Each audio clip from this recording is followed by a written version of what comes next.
Welcome, gang. Today we begin an epic journey. Every Monday, 6 p.m. PST. Mondays that work doesn't screw me.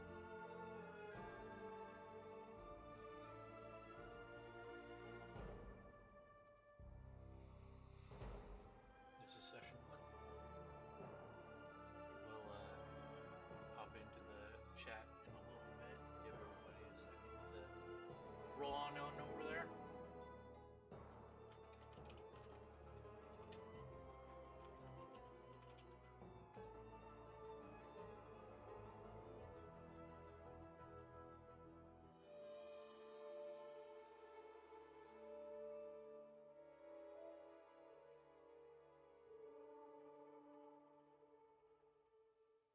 I'm pretty excited for this game.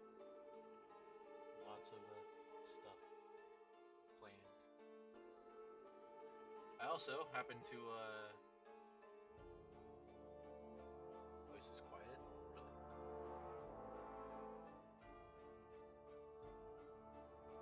Well, that's unfortunate because I literally have everything as loud as I can.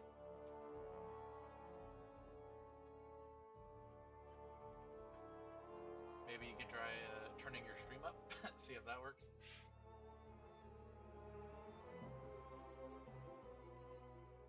Oh, that's a possibility. Tune it down a bit. How's this?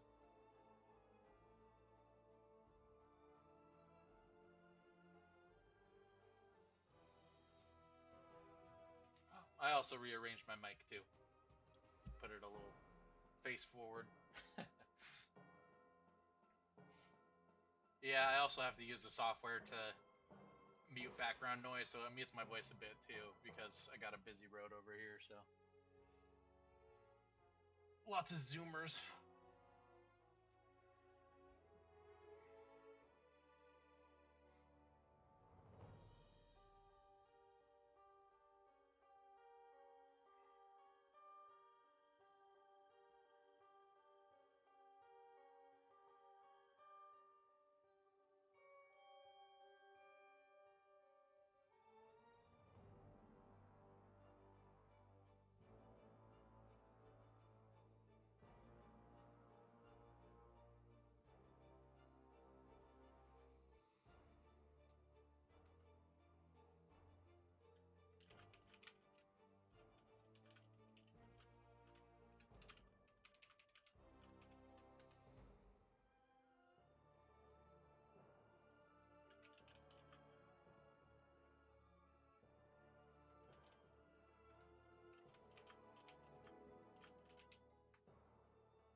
Alright, just another second.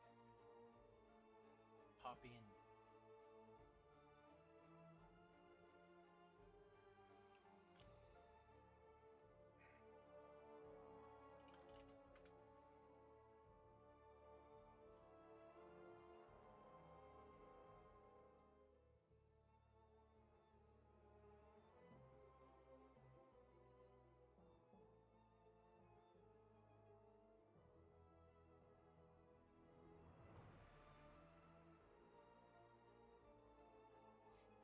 What's up? I blame that KJ guy, you know. He's always causing trouble. Oh yeah, always.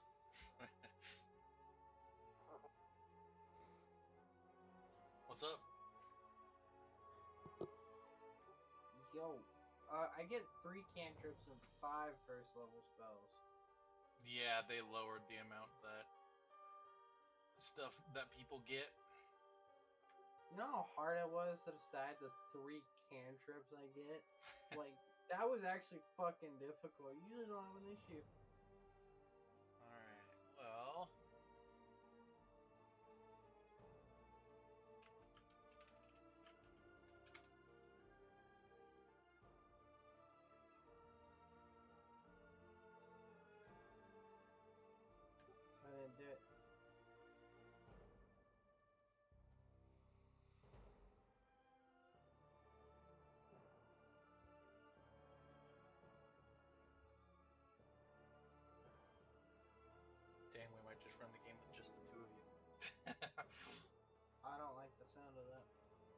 The other two characters die of Where'd everyone dysentery. go?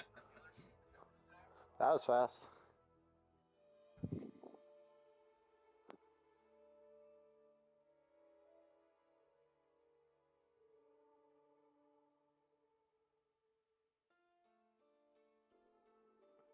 We'll give them a few more minutes. Yeah. Yo, KJ, do I go engineering or do I stay skinny?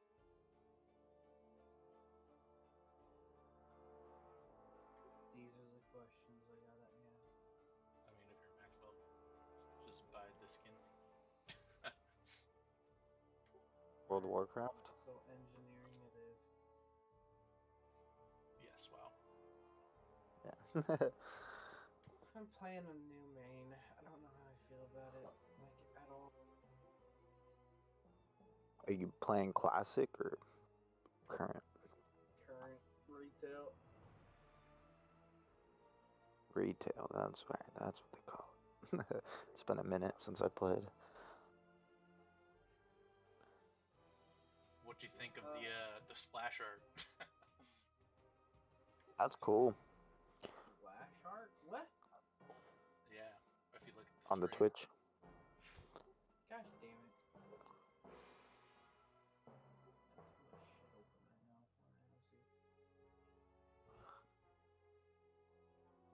Alright, let's see. Whoa.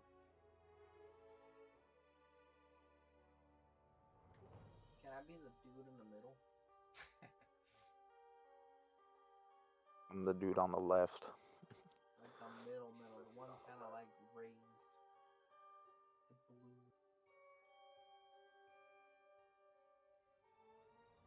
Yeah, that shit came out pretty sweet.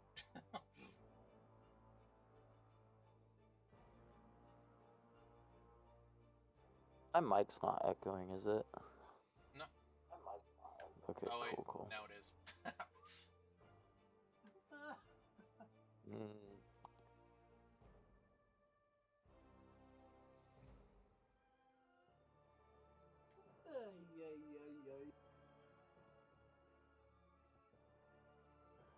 Yo, KJ, the Yeah. one thing bad about the bat, I can't go in normal buildings anymore. I'm too tall.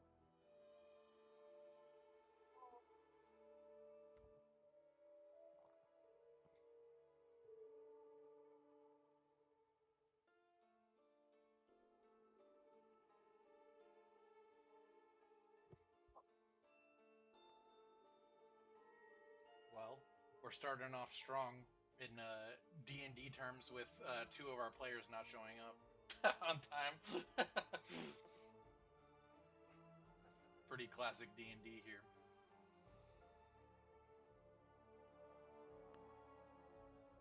Gotta get the full experience. Yep.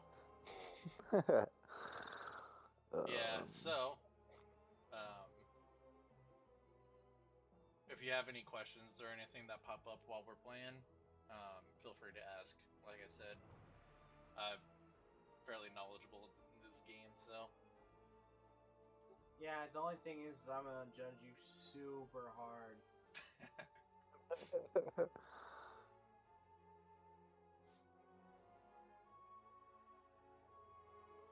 I'm just playing. I'm gonna be asking a lot of stupid questions myself. Here we go. Online profession. No.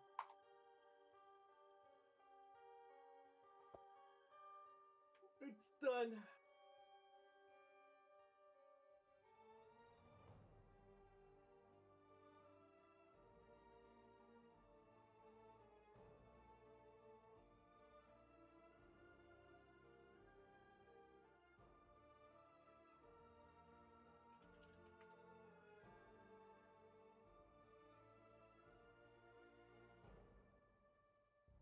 Oh, Abby sending me a message.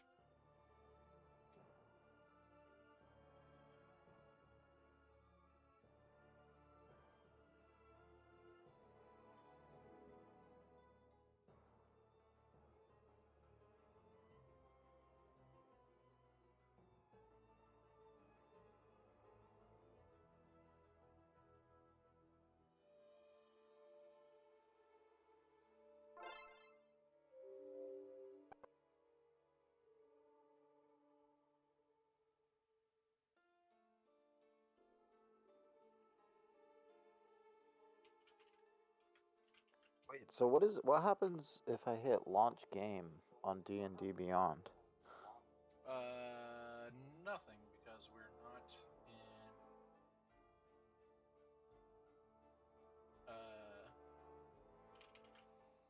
That would happen if we were using the other system that they have, maps. Oh, But we're using Sigil for this game. okay.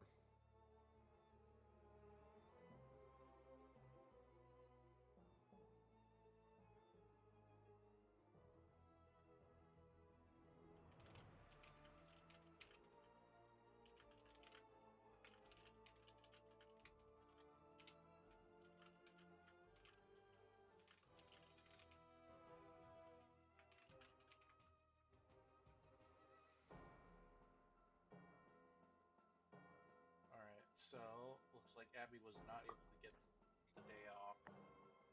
So he will be leaving an hour after session starts.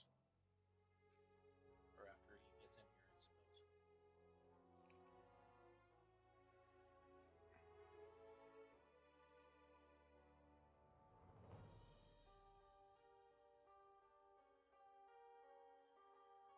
What's that thing called? Hello? Hello. Hello.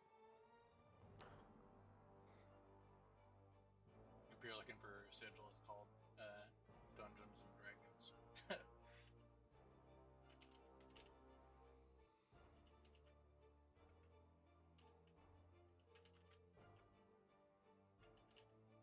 Or I am not finding it by D&D either of those launcher. things. Sorry, D&D launcher.exe. No, that's not what it's called either. Oh, it's with an N. Yeah.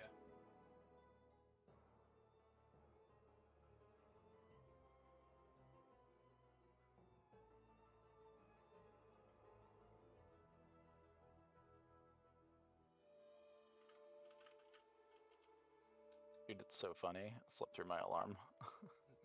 But the fucking water drop sound from you texting me woke me up.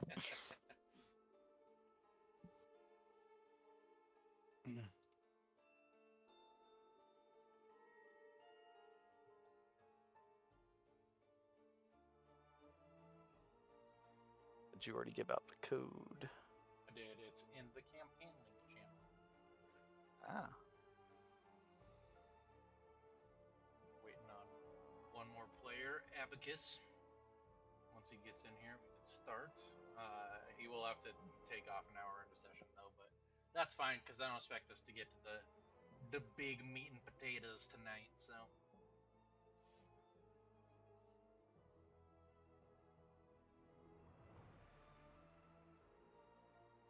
And if it does get to that point, then we just call it a bit early.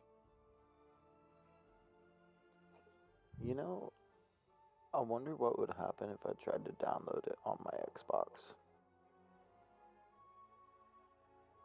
It does run on Unreal Engine 5, so that's something, but I'm not sure if it would work on Xbox or not.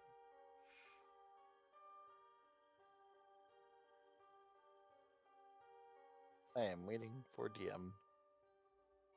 Yep.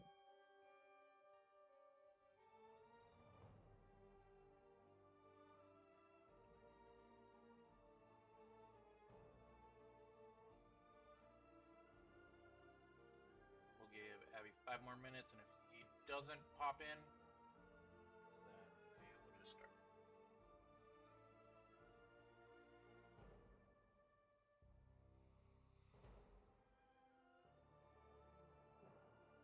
Hello? As he pops in. Nice. You've Welcome. summoned him. Hello. Were you able to get Sigil downloaded?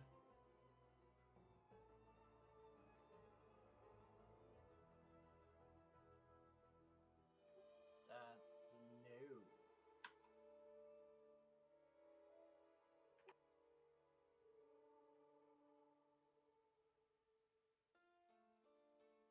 If not, then you can just watch on stream too.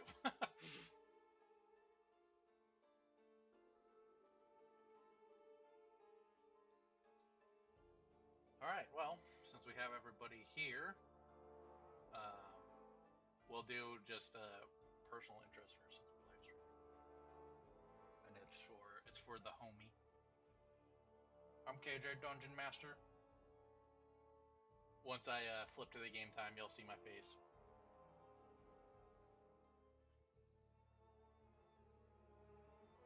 Guess I'll go next. Ryan, your residential newbie wizard.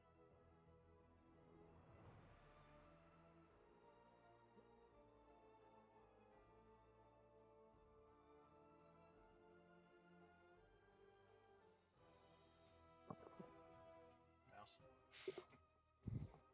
I am Mouse, Oh. and I'll be playing Nyx,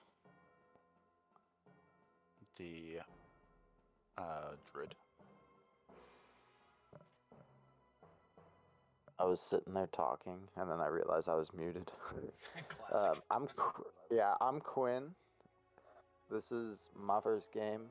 I'll be playing Erebus, the Ice Sorcerer.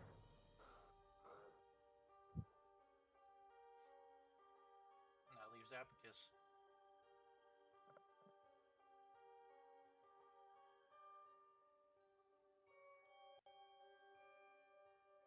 Hello? Yeah, you. Oh, the mic doesn't work while I'm in such fantastic. Oh, That really? said, apparently not. What the heck? You might have to I run Discord am- as I administrator. might have to. Ooh, that is true. Friend of the DM, longtime player of D&D, but even longer of World of Warcraft. I am Abby. Hello. All right. So we will pop on into the game time now. Gonna do a little stage setting first, and then we will swap screens over to Sigil and begin play.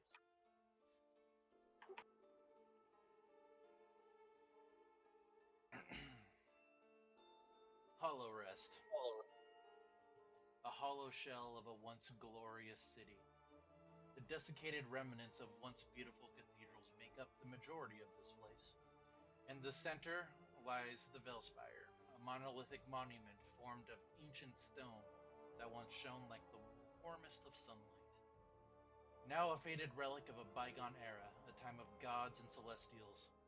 As your eyes trail up the scaling heights of the spire, it pierces the sky. There you see a shattered sky like shards of splintered glass. As the sun rises and sets, an eerie twilight pallor blankets the lands of the sacred wastes. Bones of the fallen laid to rest, spires in their own right, of ancient beings, fill out the streets, as the weeping statues of long-forgotten saints line the roads. The air is thick with a heavy sense of loss, despair, desperation, and even thicker blankets of ash like fallen snow. The road to the city is long, winding through the ruins of forgotten sanctuaries, past shattered altars and temples where no prayers are spoken. The city looms before you, a place where faith has died. The power still lingers in the bones of the earth. Even now, after centuries of silence, something stirs beneath the stone. You have come at the request of a patron, someone who claims to have uncovered something ancient buried beneath a place known as the Severed Basilica, the largest and most, well, formerly resplendent of the cathedrals that line the city. A forgotten text, a hidden map, something that suggests the gods left behind more than just ruins. Wherever it is worth gold to them, and so you are here, standing at the threshold of a city that has swallowed greater souls than yours.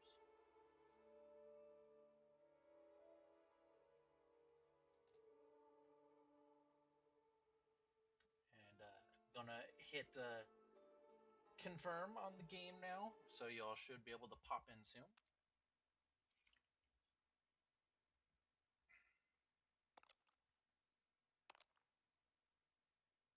Yippee! I'm still waiting on DM.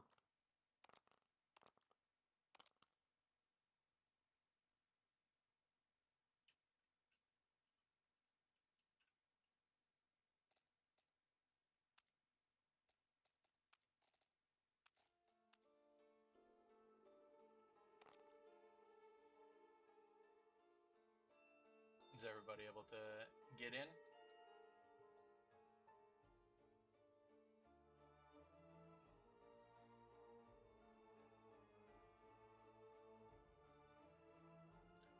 If you press your middle mouse button, it will let you rotate the map. You can zoom in and out. Wow, that looks awesome. Thanks.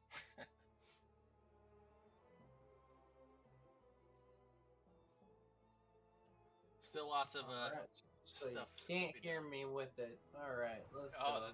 really? Huh. That's so weird. You might want to try to run Discord as administrator too, see if that works. Anyways, here we find you, our wayward souls, tucked away in a forgotten alley of the Forsaken District. The Gloamin' Lantern, a shabby tavern owned and operated by Luthus Greaves, a former inquisitor of the Creedforged, the governing body of this fallen land. He bears no loyalty to his former people. Rather than harm, he preferred to heal, offer sanctuary to those who find themselves on the wrong side of the laws of the Creed. It is in this tiny candle in the dark where you all await. The interior of the place is sparse and practical. Roughly 10-ish full tables in total. You can see a few occupants about the place.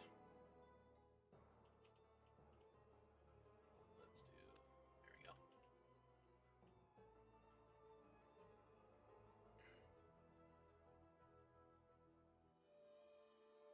On the walls, there dangle several, and tables as well, there dangle several lowly illuminated lanterns, the resonant hum of arcane technology that keeps them lit, buzzing quietly in the silence. The walls themselves are relatively plain, aside from a single picture. Lost my place. Yeah. Aside from a single picture hanging just below the stairwell that leads up to the bedrooms. In the corner, behind his bar, is Luthus himself, a grizzled human man. Jagged scar starts from his temple and moves across his eye. Stops just past his lower lip. He wears a black leather eye patch over his eye. His clothes are simple and practical. A gambeson and pants. Just above his head, behind the counter and mounted to the wall, is a silver sword. The dim glow of the lanterns and the flame reflecting from its surface. And then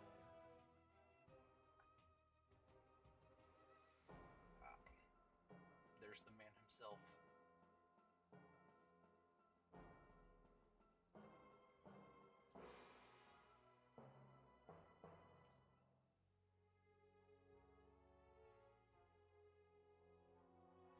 Sitting at a table near the front entrance, in front of the burning fire, is a woman. Shapely human, early 40s, but with an elegant, wisdomful grace. She wears the white and blue colors that mark her as a member of the Order of Scribes. Besides her sits a young page wearing similar colors. The two seem to be engaged in conversation with one another, casting the occasional glance about the tavern, seemingly searching for something.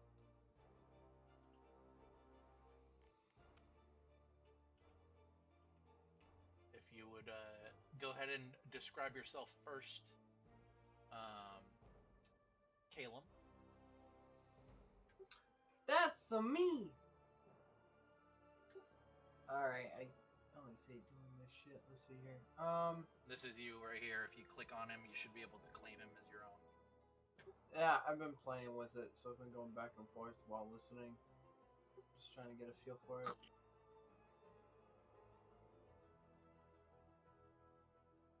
So, let's see.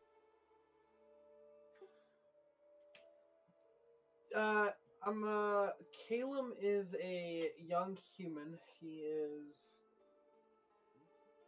definitely looking like he's in his teens. Kind of, I don't know how to say this. He's got like a blue scarf on. He's got just kind of some leather armor, mainly looking cloth, which is like accented with leather, I guess. He's got a book to his side, a few pouches on the side.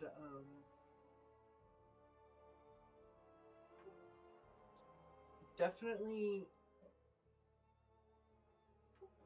very inquisitive and looking around and also trying to take in all of his surroundings. He's always looking like he's being very perceptive, but nothing super stands out about him. He's just messy, dark hair and pretty young.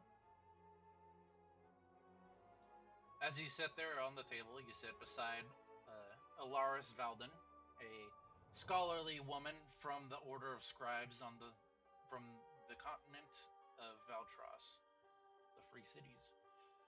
She is the patron that all of the players have been summoned by.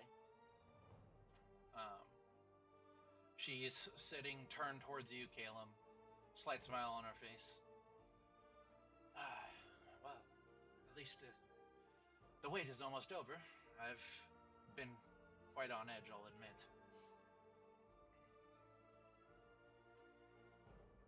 Why on edge? It's just this place, the Creed Forge, the general sense of, well, everything, she says, gesturing towards the surroundings. I don't know. I kind of like it. It's different and interesting. I guess you could definitely say that.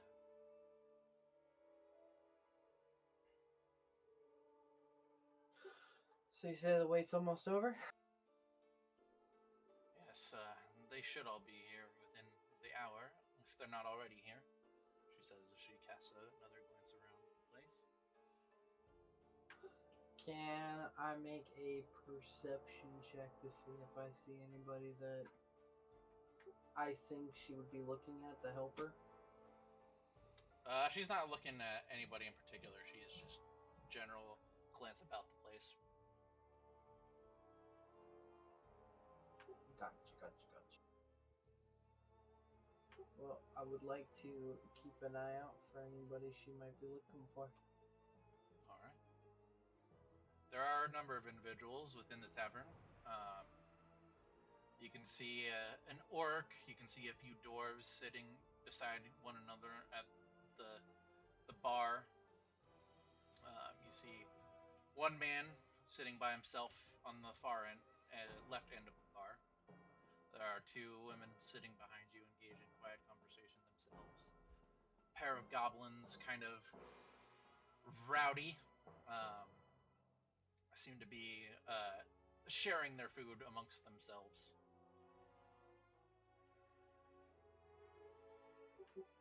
Gotcha.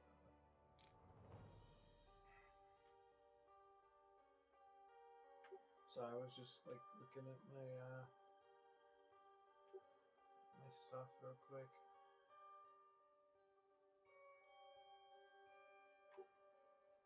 So she seems like very on edge. Yes, she does. I cast prestidigitation to like make her hair kind of bounce a little bit, just to kind of get a smile and calm her nerves a little bit.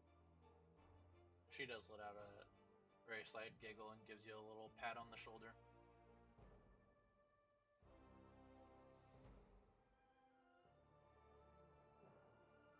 Well, I guess we kind of just chill and wait. Guard, you stand staring longingly at the fire. The small din of varied conversation about the place.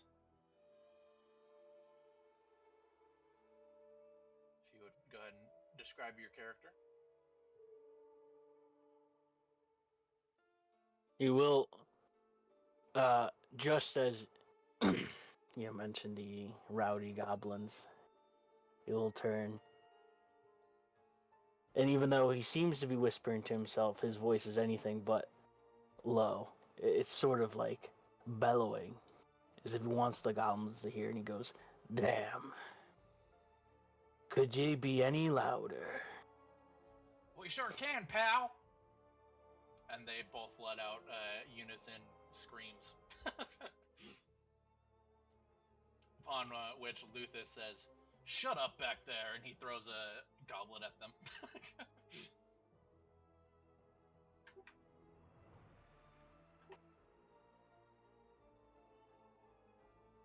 Well, we tested that theory out. He walks over away from the fire. And from the shadow of the fire, the hearth, you could see that the his shadow, while it eclipses the room, it doesn't quite portray the size of the man. In aggregate, size to exaggeration, as if harboring a storm inside himself. A turbulent one at that, with limbs as sturdy as storm steel and as stacked as highland redwood. Perhaps an owlbear standing at full height could square off with guard, or even confuse him for one of its own. The orc's chest and abdomen stretched wide, equivalent of a gate. He was not flat either, with enough meat on his bones to feed a den of dire wolves. Although, if only clothing could grow as similar. In the scarce locale as his, Guard had to make do with animals and vegetation, scrap it together to make something worth fitting. Bones, skins, claws, making for a rather daunting reaper, as if he was a walking graveyard. All this not mentioning the tree-like weapon on his back. Mossy handles, boulder head shaped to flatten with one end, cut with the other. Magnificently, the weapon held together, despite the lightning crack that split down the middle and charred the weapon with the woody handle and the stony head to a crisp, leaving crackling spark shapes throughout the blackened finish. Does he see the his patron from where he's standing? He makes his way there. Oh, that fire could barely keep me warm. Though, that could be just the cold coming from the north. It seemed to have followed me from there. Can't get rid of it. How big are the seats? Compared to you, as you do take a seat, it does bow a little bit.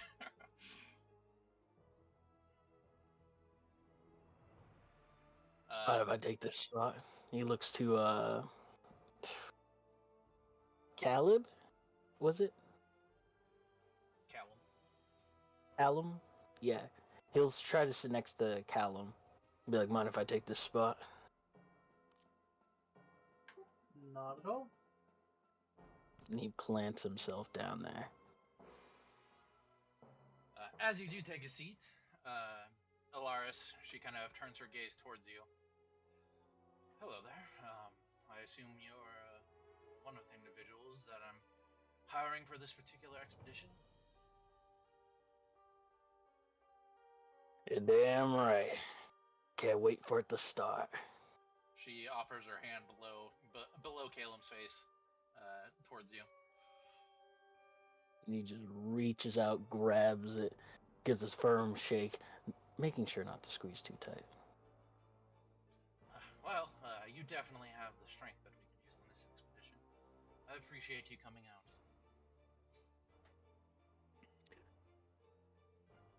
Well, I appreciate the opportunity to be here. Nice place. Don't have much like it where I'm from. I imagine so.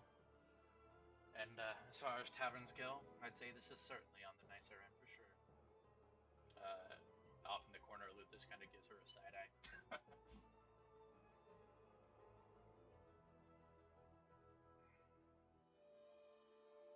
Is this everybody? He looks sorry, around. I forgot to introduce my young ward here. This is Calum. I'm looking after him for the time being. He will be joining us on this expedition. I assure you, he's quite capable of both defending us and himself. May not look like it, but I can handle myself pretty well.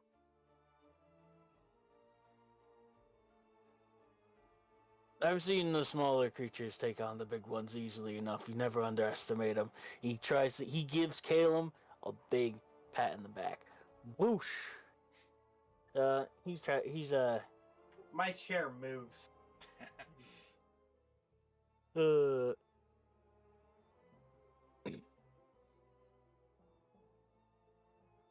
I didn't mean to do that, but It's all good. I can take a hit. Ish. I can take plenty more for you, don't worry.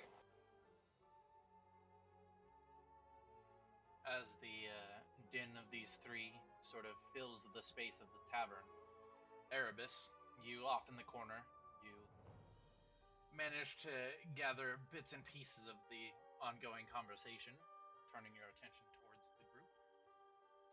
If you would go ahead and describe your character. Okay. So Erebus is a wood elf, ice sorcerer, in his late 20s. A long black robe adorns him with a staff on his back, piercing blue eyes contrasting the pale skin of his elven features. The long, straight black hair that seems to fluff about and gets caught in the wind very often, blowing into his eyes.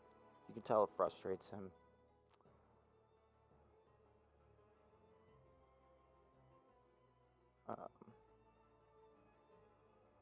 Other than that, now I look back and see the three speaking at the table, and I can tell that this is where I've been summoned to. Do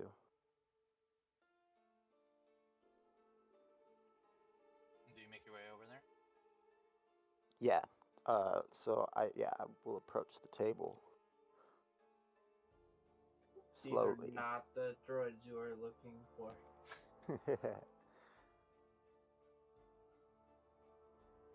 As The three I of you approach see- the table, Oh, go ahead. I was going to say I have a hood on, and as I approach the table, I pull it back to reveal the glaciers that look like my eyes that look like glaciers, and they pierce through you.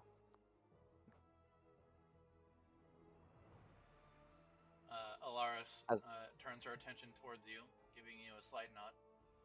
Hello there. I assume you're here about the expedition. Yes, hello.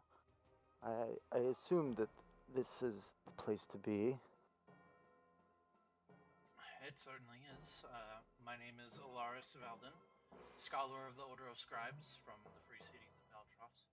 This here is my page and ward, Calum Celis. And besides Free him cities, you say. She gives a slight nod. And beside him, she gestures towards the half-orc individual. Apologies, I don't think I caught your name, good sir. It's guard. Guard, she says with another slight nod and a smile in your direction, Erebus. Guard. It's nice to meet you. Pleasure's all mine. And who is this young man beside you? As I mentioned, this is Calum Celis. He is Yeah. a ward of mine and a very good friend, and a relative of a very good friend. Apologies, you did mention that. It's alright. I'm glad to be overlooked. You shouldn't be. Depending on where we're going, I think it might be a good thing. I suppose you have a point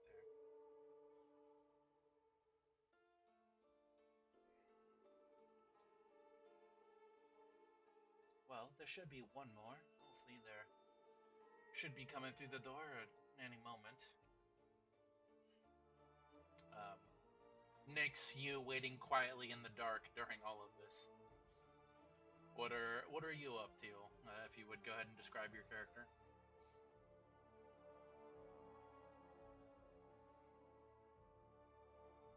See where to start. So Nyx does not look like she's from around here. She's definitely an outsider to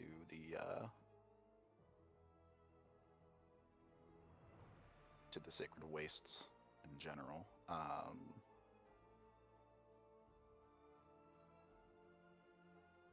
She wears scales and jewelry and a cloak that look a little bit too rich for the usual around here as well.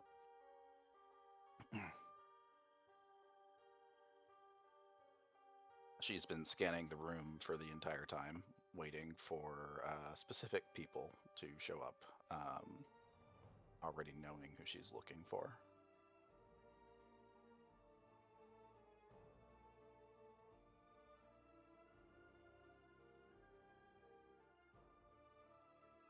I don't see a token. You should be. So if you go to the stairs, then slide behind the stairs.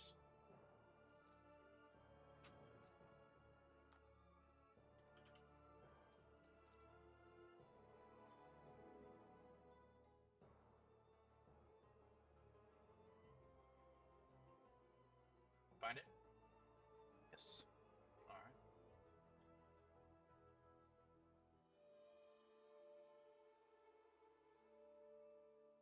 So seeing the party gather, she would actually approach.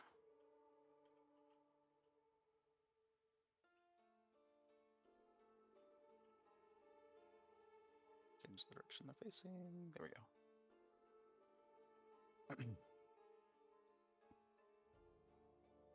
And come up to the side of the table and introduce herself.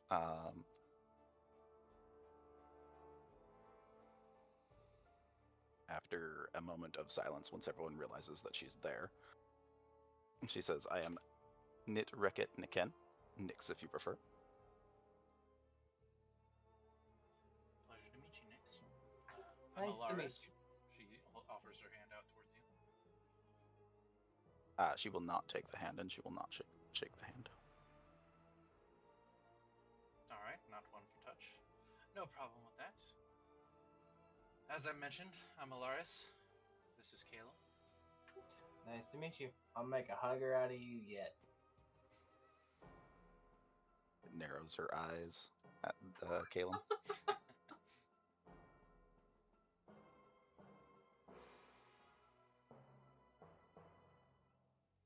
And then you have our large friend over here, Guard, and Erebus.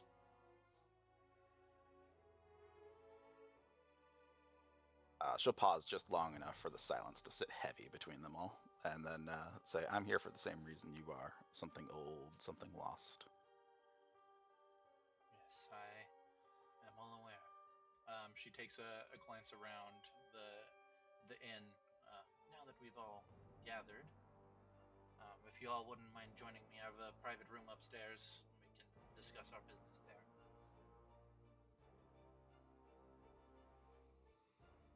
Oh, I was just settling in too. Apologies. He gets up slowly. Good. Couldn't wait to get away from all these prying eyes.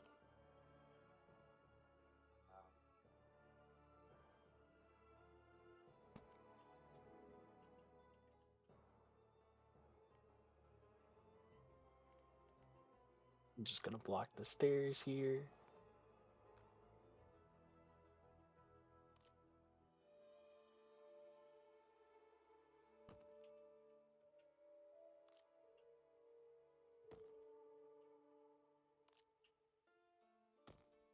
Oh, he takes up a corner of the room. Right here's good.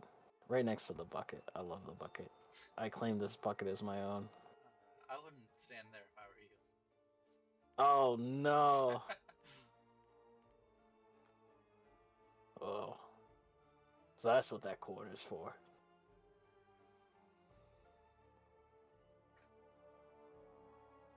So you all make your way up the stairs into Alaris's private room that she's got for the time being. You see a book laden, or a table laden with all sorts of books and manuscripts. She takes a seat. I apologize, I don't have enough seats for everybody. Well, shall we just get right on into it then?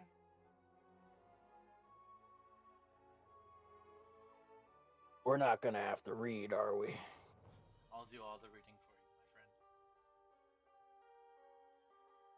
He sighs, full of relief. Good. Good. Well, I've managed to acquire an ancient manuscript detailing a buried sanctum beneath the severed basilica. A place known as the Umbral Ossuary. This manuscript goes into great detail about a vessel untouched by time, waiting for the worthy to find it. From my own personal findings, I've managed to gather that this place once was as well as the basilica itself, belonged to an ancient order. One second while DM scrolls through his 26-page session notes. But he's got his own books hiding over there. Let's see. Yes. It's an order known as the Order of the Last Vigil. I've got it on good authority that the Severed Basilica may have at one point been their last point of defiance against the Silence during the ancient age of Divinity. However, my contacts, they inform me the Creed Forged watch this place very closely. So whatever we're looking for, I'd rather it not be found by them first. I've managed to bribe a few of them to look the other way while my gravediggers unburied what laid buried.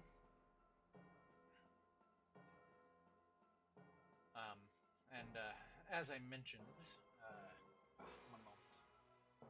She then gets up from her seat, makes her way over to her chest. You see her wave her hands as some arcanic glyphs appear both within her hand motions and the chest itself.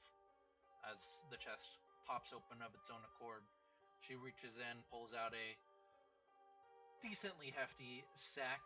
As she closes it, waves her hand, and you all can see the magical lock take place back again. She makes her way back over, setting the sack on the table. You all hear the gentle clang of coin as it clatters against the table. As I mentioned, I will be paying you all up front. If you all take the money and run, fine by me, but I'd prefer you not to.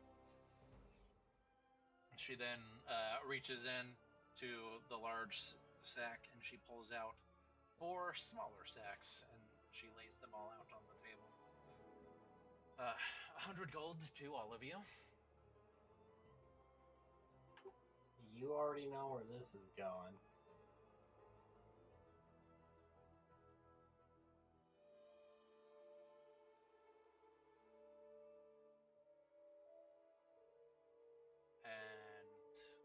75 for you, Nix. After we've done what we've set out to do, I'll see about that little issue that you sought me out for. Who was that? Nix. Nix nods in response. Gotcha. Next. Gotcha.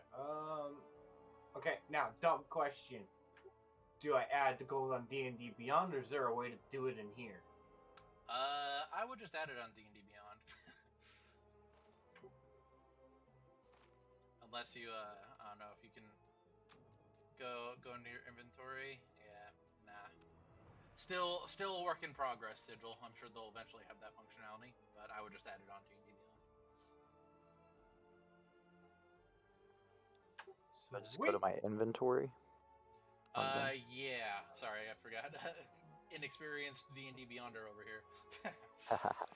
So Sorry. if you go to your inventory, and then you should see up in the upper right hand corner on your character sheet, you should have a little bit of coin already. It's like a small little kind of weird shape with a number next to it. If you go ahead and click that, it will bring another pop up for you, and then you should have a number of various options there, and then you can type in 100 in the gold point value, and then hit add, and it should add it all to you. Now, for me, did you say 75, or did I mishear that? Yeah, 75. 75 plus info. Cool.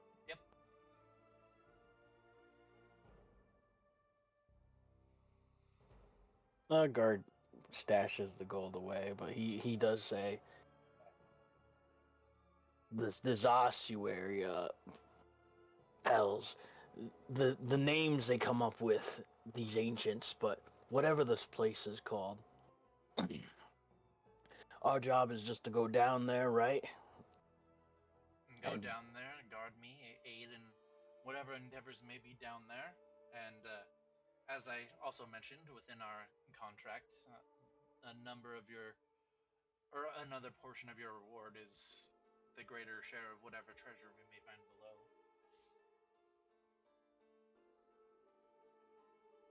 Erebus asks. Oh. I was about to ask also, what are we expected to find down there if we have to guard you? You mentioned I had this. the same question. Could be all manner of things, to be perfectly honest. This is Hollow Rest. Who knows what lies buried in the ruins beneath us?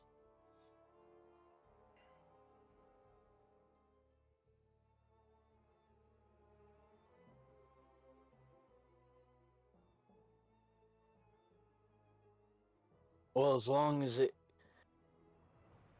isn't immune to some smashing, it can be taken care of pretty easily. Now, if there's any traps, I'm not gonna see them. I usually just go through those, you know. He laughs at that. I'm sure there may be a number of those as well.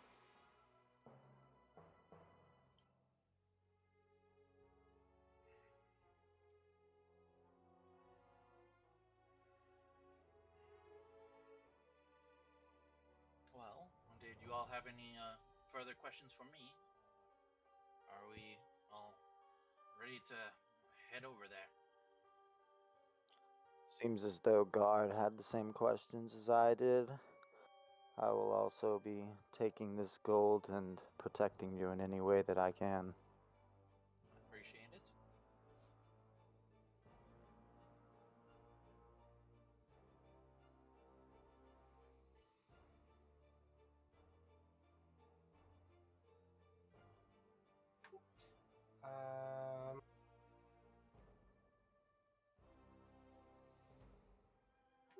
No, I think I'm good. Very well. What of you, Nix? Any questions on your mind?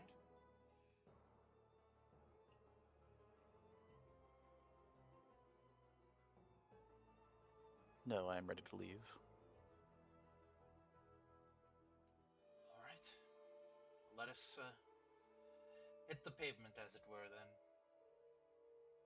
She then closes up what she was reading through as she was just discussing things with all of you.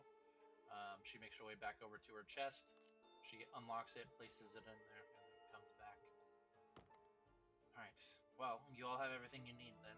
Nothing you need to acquire within the town or anything. I could do sightseeing afterwards. Don't need to do it now. Understood. Damn, I was just getting comfortable here too. Gotta get up again. I'm sorry to keep disturbing your comfort. Oh, I'll make myself comfortable once we get to this ossuary. Whatever they'll call it. I could give you the definition of an ossuary if you were curious, my friend. Sounds like some burial sort of place, considering it's ancient and full of dead things, I presume. For the most part. Usually it refers to a place with an internment of bones in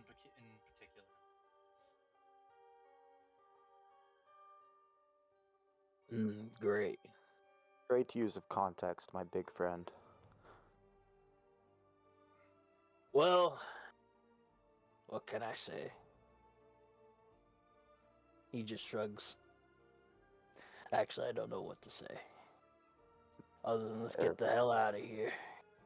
Hopefully bones are the only thing we have to worry about.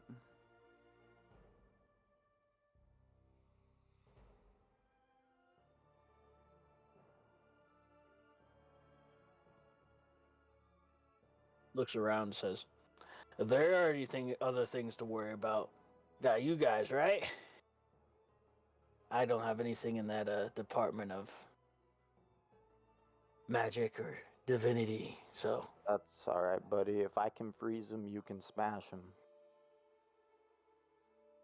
shatter them pieces. I like your thinking.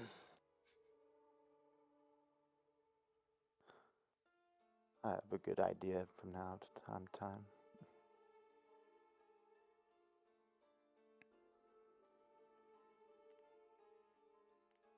Alright. All of you make your way out into the greater city as a whole. On the way out, Alaris gives a slight nod in the direction of Luthus. And you all make your way out onto the street.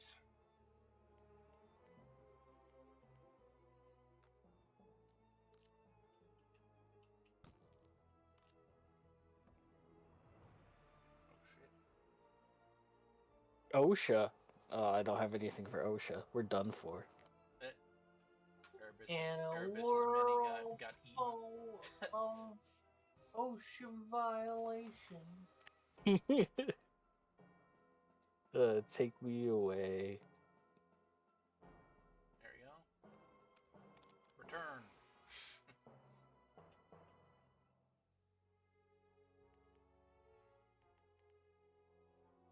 So, as you all make your way out onto the street, the quiet stillness of the city sort of envelops you. You make your way onto the Pilgrim's Path, which is the main secular road that runs straight through the center of the city and directly to the Severed Basilica itself. It is an ever-present thing on the horizon, built right at the base of the Bale Spire. You can see the shattered sky high above you as you all make your way in that direction.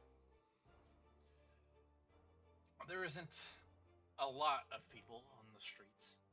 Those that do kind of hurry about themselves, gathered in huddled, hushed locations. You all can see the ever-present presence of the Creed-Forged. Large, armor-bound individuals that sort of patrol the streets. You see a few of them actually actively engaged in prosecution of heretics, as this is the Forsaken Quarter, where those that have been branded heretics are banished to. See what? Creed Forged? Yes, the Creed Forged. Is that where your red marker is? No, they're not actually here. I'm just describing the scene. Oh, okay. Because I'm like, dude, it's still foggy as shit. Is my perception that bad? Nah, just setting No, the but scene. she must have great climbing skills. I did not build out the whole city. That would take me forever. I believe in you, good sir. Yeah. So, you make your way past a number of individuals engaged in their own private struggles.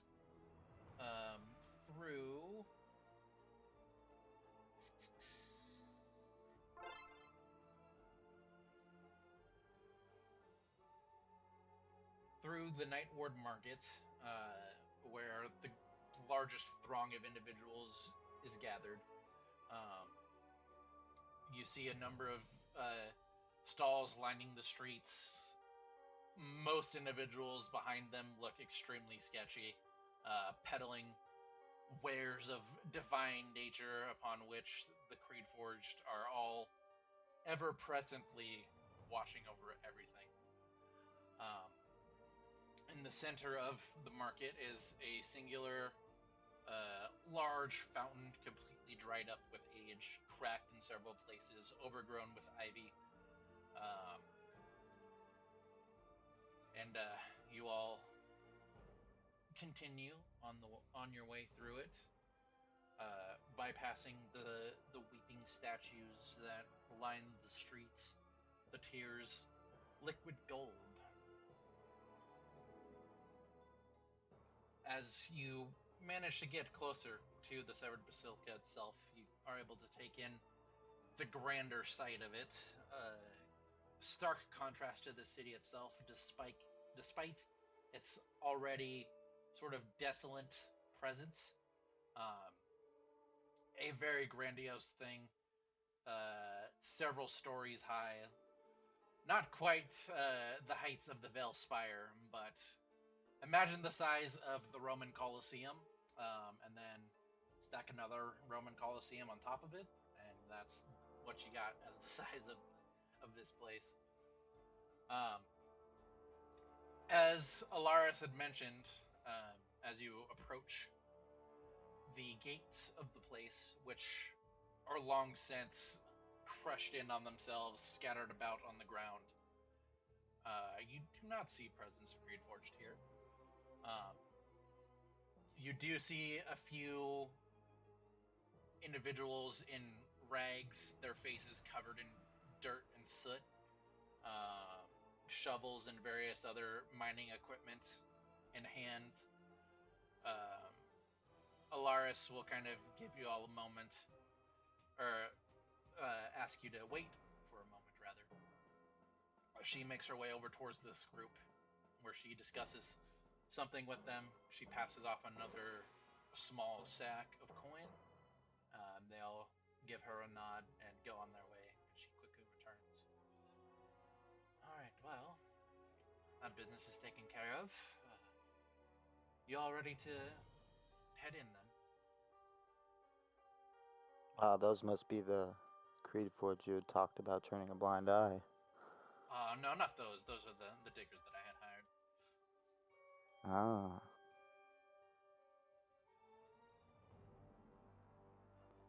Well, I'm ready if you are.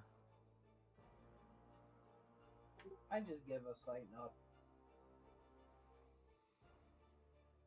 You all... Yeah, huh? Oh, good. Oh, he just said, yeah, huh? Like, ready to go. You all slowly approach the large, open doorway of the Severed Basilica. And you can see, sort of, directly above the entryway, there is a large wall that is kind of built around the base building of the basilica itself.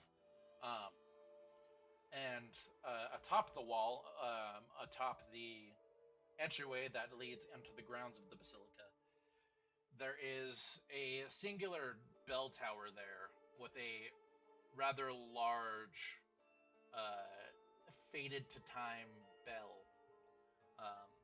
That there is quite a significant amount of wind that is sort of ever present within Hollow Rest, and you would imagine you would eventually hear just the slightest ringing of the inner workings of the bell, but there is not a single sound. As you approach, you'll eventually look up towards it just in passing, and you can see the interiors of it still seem to be intact. But there is not a sound to be heard. Passing onto the grounds of the basilica itself, you can see very much just a desiccated holy ground of what looks to be, at one point, a very large garden that was probably very resplendent in its day, but now it is overgrown thick with dead weeds, dead trees. You can actually make out a few bones sort of scattered beneath the underbrush as well. And of course, the ever-present layer of dust that is always around Hollow Rest.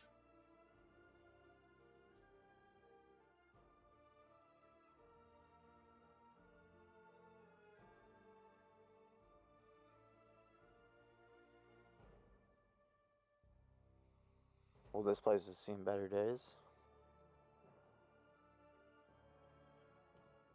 It most assuredly has. What I wouldn't give to see it back in its heyday.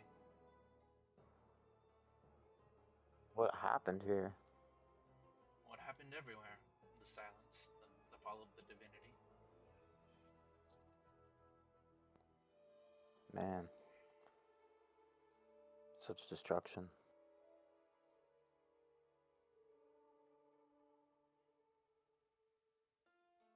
You all eventually approach a grand stairway that leads up to the basilica itself.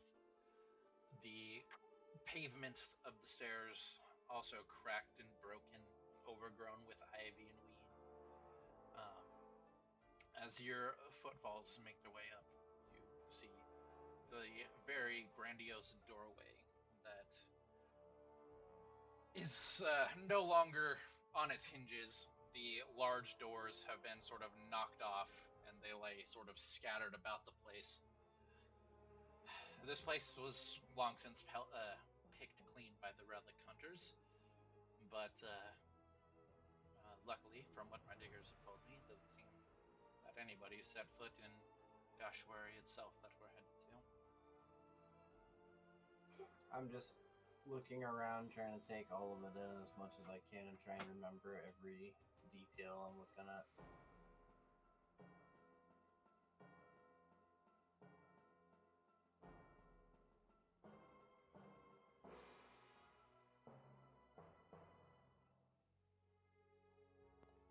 Well, if there's no treasures to be found here, I suppose we must go deeper. She gives a solemn nod and heads in.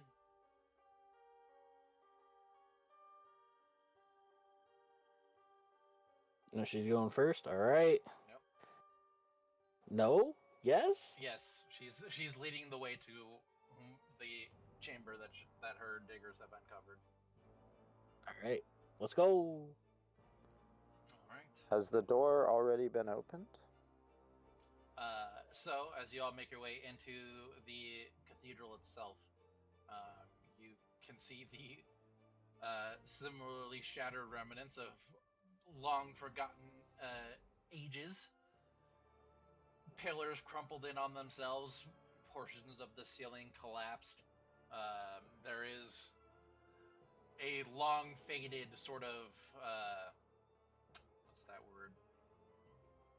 I can't think of the word, but the ceiling of the place is, you can make out remnants of a very elegant painting at one point, but it is long since faded beyond all recognition. There is a number of floors that you can see leading upwards. The main room that you find yourselves in is, of course, lined with shattered pews. You can see far off at the end of the cathedral pathway that you find yourselves on, a slightly raised dais where there is a very large platform that sort of makes up almost the entirety of the back wall of the cathedral. Sorry, what's a dais? Just like a slightly raised portion of the floor. Oh, yeah, kind of like a stage where the preacher is. Yes. Yep. Okay.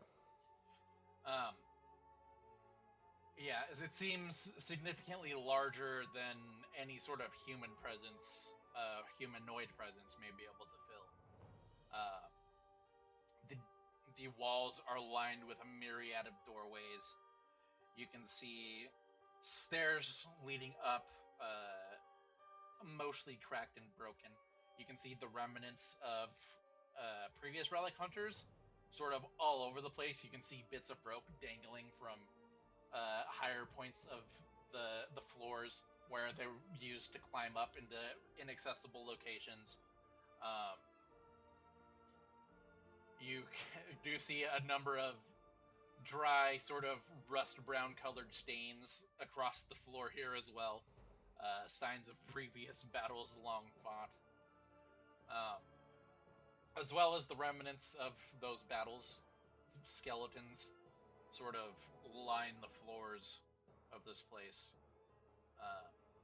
And Alaris continues pressing on past all of this, leading you all in the direction of that raised dais.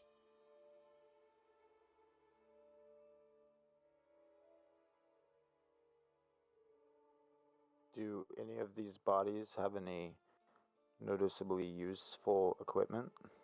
Sure, go ahead and give me a perception check as you walk your way past. Alright. So, on your sheet, if you find the perception skill, Yes. and then just click the little box next to it that has the number in it, it should auto-roll it for you. Gotcha. It would be... oh, geez, why is it...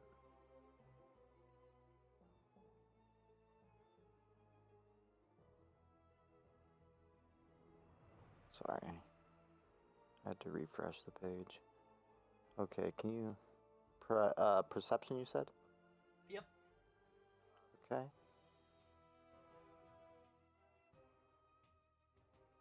Wait.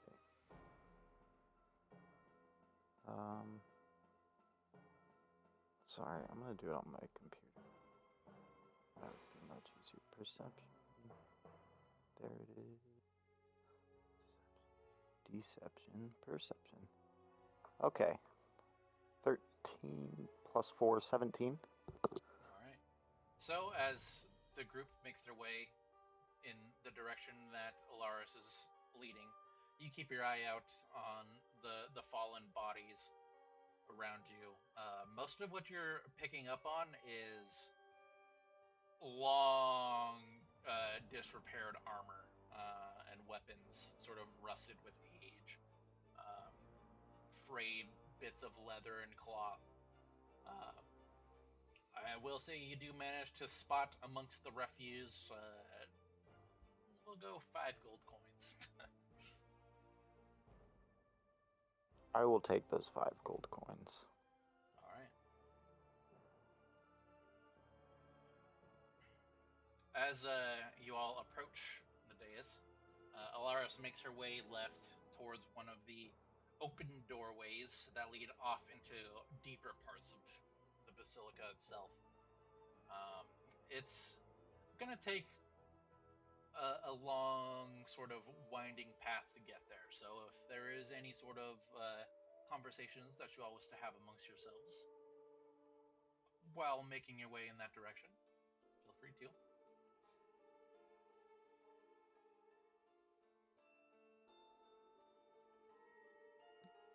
Nyx remains quiet unless addressed.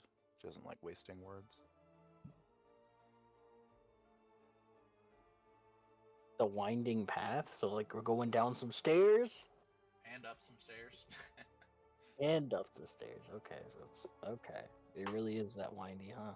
Yep. I'm just looking like an inquisitive kid, but also keeping an eye on everybody else as well.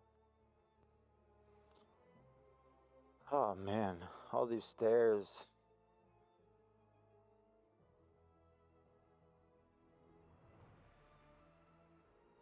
Not a God, you fan. think you could give me a piggyback ride?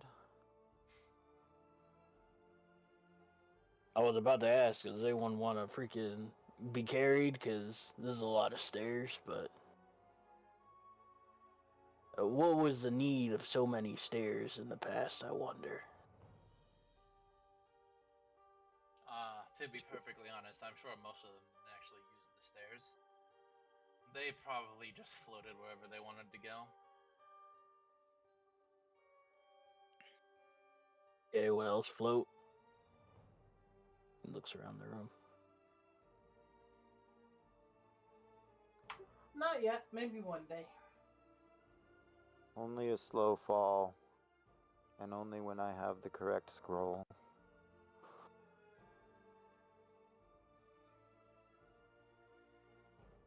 So, Erebus, are you gonna hop on guard's back? Yeah, Erebus will take the piggyback ride. Alright. All right, you're hoisted up. Now hopefully the ceiling isn't low. You bonk your head, but there you go. It is not. This place seems to.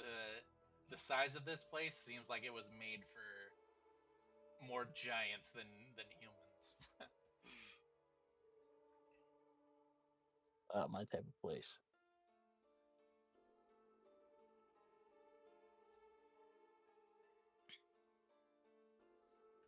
Eventually, you all are led to a collapsed section of the basilica, at least formerly collapsed. You can see the remnants of the dig site here, the rubble and dirt sort of piled off in one corner, and you can see how this passage remained previously undiscovered.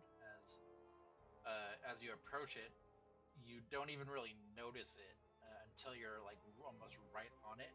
It seems to have been the form of collapsible stone stairs that raise their way up, blocking access to the passageway.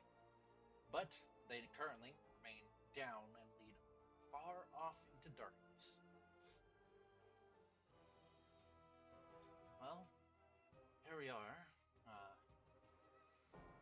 As I mentioned, I'm not quite sure what exactly we'll find down there. My diggers, they managed to get to the bottom of the place and were met with a fairly large set of doors that were seemingly locked by arcane or divine means. So I imagine that will probably be our first obstacle on our journey together.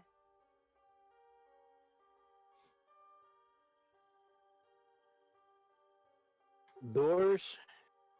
I was gonna make a comment, but I'll bite my tongue. You can't bite your tongue. I'm gonna have to pull that tongue out. You'll spill the secrets. Doors. D&D's greatest foe. Alright. Well, who would like to lead the way? I'll go. And as he steps forward, guard vanishes in a puff of smoke. No, just kidding. But it is that time, Etrigan. I gotta go. Alright, understood. Bye. We are live streaming, so if you want to listen while you're at work. I can listen in the car, but that's it. Gotcha. All right, time to deal with work. See you all later. Later. Yeah. Boy. Alright. Erebus, are you going to remain on guard's back the entire time down whatever this passageway may be? Yeah, you're right. Erebus climbs off of the back of guard. Well, I suppose I could use my feet now. He just gives a slight grunt as you hop down. Thanks, friend.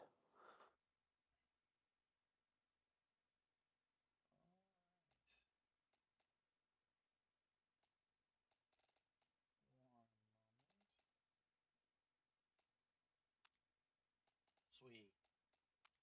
Swap maps.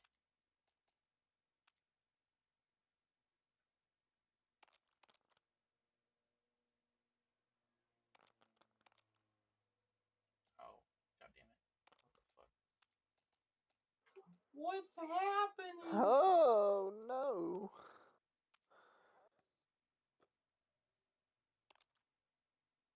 No, are you fucking kidding me?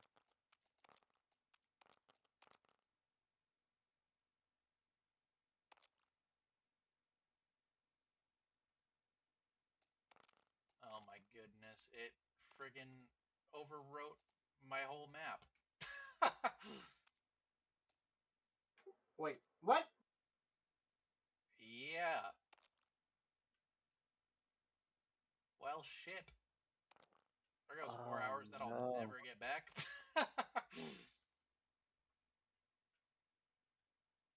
Alright, well. Qualms of using new technology, I guess. We'll just sit over here in the void. Which I guess we can actually, I guess we'll just swap back over to normal old Discord. Give me one moment. Normal old Discord. What? No more 3D, only 2D. Man, that really upsets me. That was such a cool map. Is the file maybe still saved in your computer? Under like... No, I would have been in that place there. Dang. What about try a restart real quick, see if it was just bugging. Well, 1 second. Yeah, I guess I could try that. Because it even had a whole different like load location. Yeah. I noticed. So. All right, I'm going to quit the game and then we'll relaunch it. Okie doke.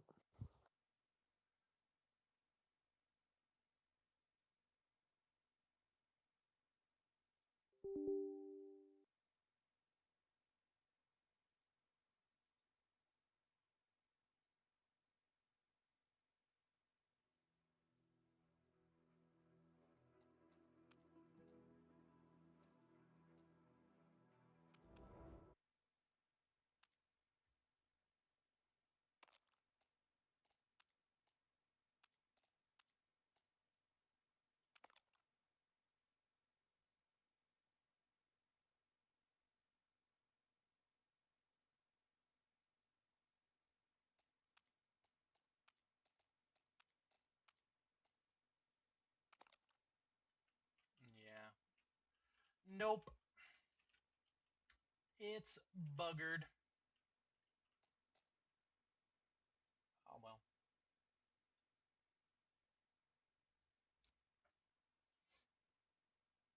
I guess I just have to recreate it by the time next session rolls around.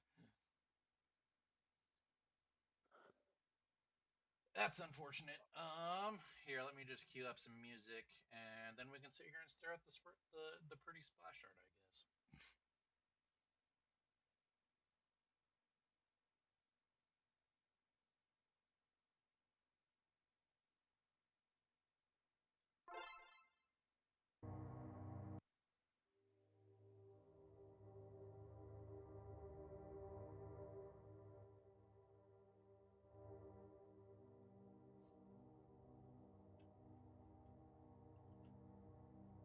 How's the volume on that for you, Quinn?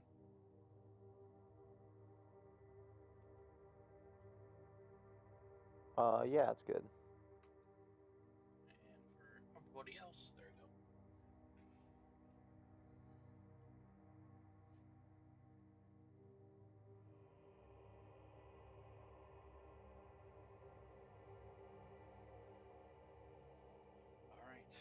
to game mode. Technical difficulties happen.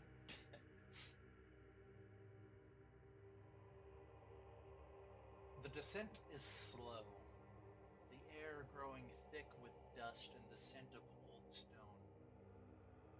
The walls are lined with alcoves, each holding weathered statues, their features long erased by time. The silence here is unnatural. No echoes, no shifting rubble, only the distant sound of your own breath. You feel something else, too, a pressure, an unseen weight pressing against your thoughts, a presence in the dark, watching, waiting.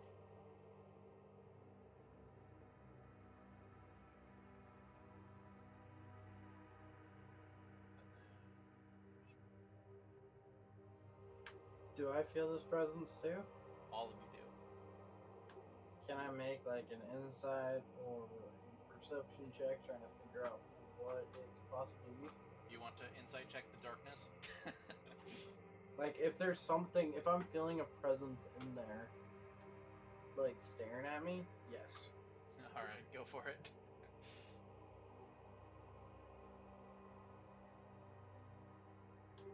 20. I 20. rolled a 15 plus 5. Alright. You sort of cast your arcane senses off into the darkness. And you definitely feel this presence as it seems to be watching your every move. You can't quite place what it is exactly. Perhaps it's the basilica itself, as if it's been waiting, as if it's currently judging if you are online. I talk to, I whisper in their ear, like, I'm assuming you feel that too. I do. It's unsettling to say the least. Glad I'm not the only one. Are there any sources of light? There are not. So those without dark vision cannot currently see. It's not the watching that should trouble you, it's the moment when they stop.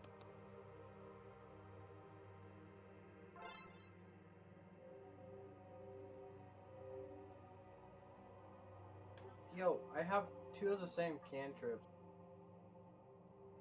You probably grabbed one from a feed or something.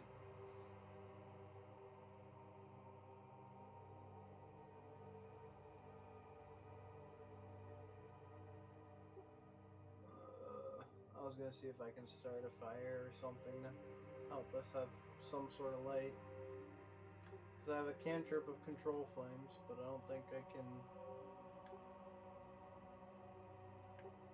start it with it. I cast light. I'll Nice have to enough fix Discord it, when okay. you pick up my own camera. Awesome. I love technical difficulties.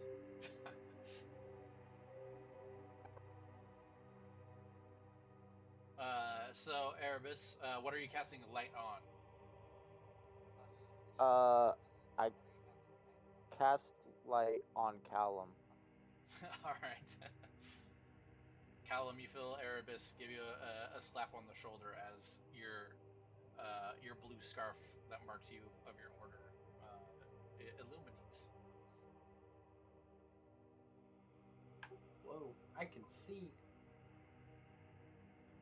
You can thank me later, Thank you. buddy.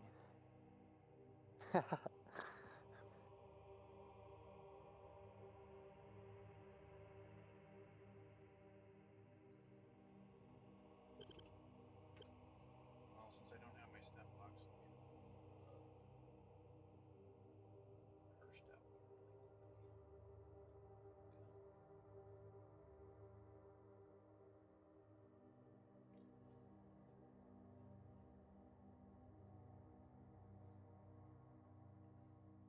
All right. As you all reach the end of the long walkway, you all come across a ruin-strewn room. You can see innumerous piles of rubble stone, shattered crates, broken barrels, a number of skulls and bones strewn about the place as well. There are, as you all, with the illuminated presence of Caleb, you do note that there are a number of empty torch sconces, or not empty, but torch sconces that could be lit should you so desire. I will cast Precipitation multiple times using Fireplay to instantly light it all up. All right.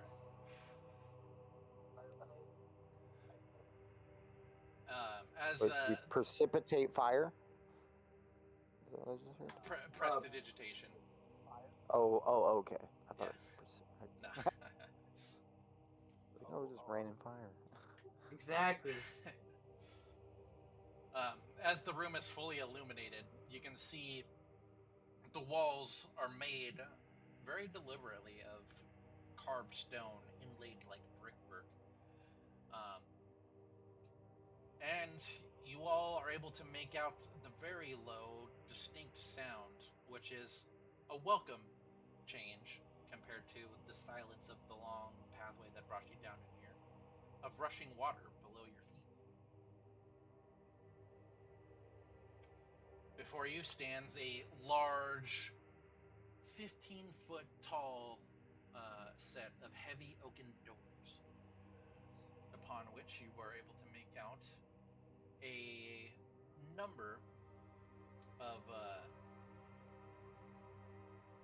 runes on the door. There are 7 in total. As the room is illuminated, Alaris turns her gaze towards it. Oh my, those are echoes of the first canticle. An old hymn to the creator god.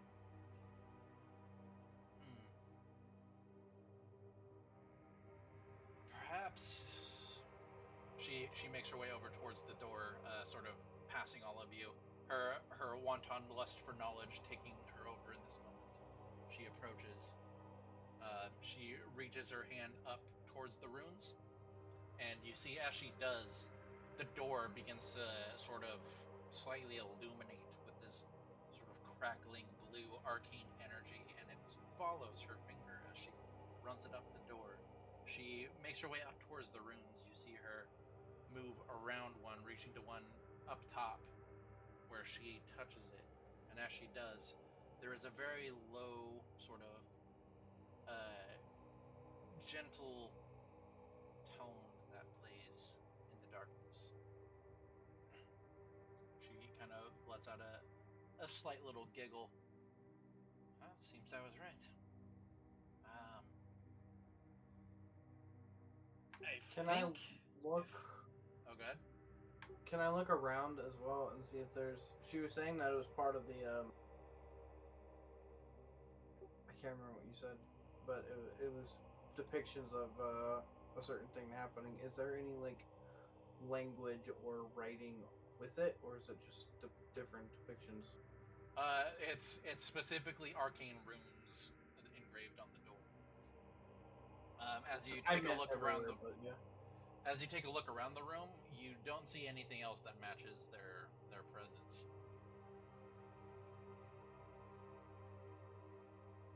Are the runes technically a language?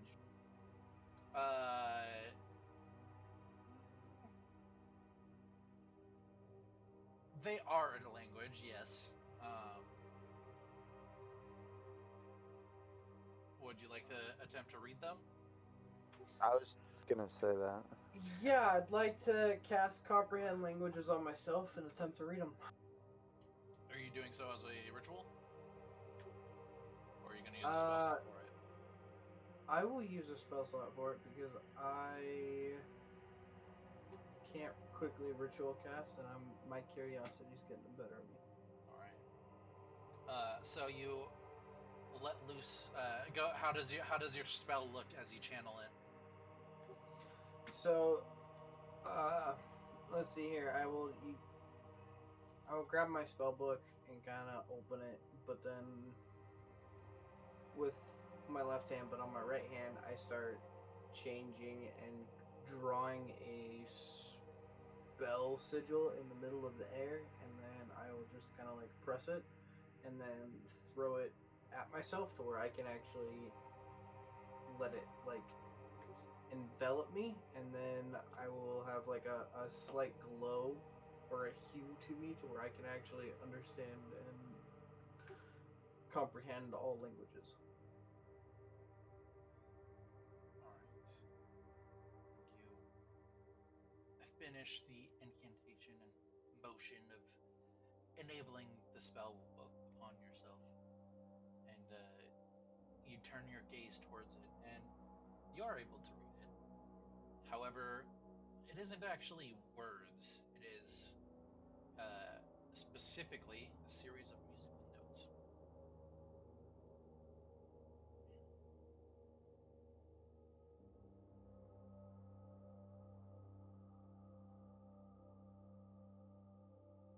I joke to I keep wanting to say Illyria.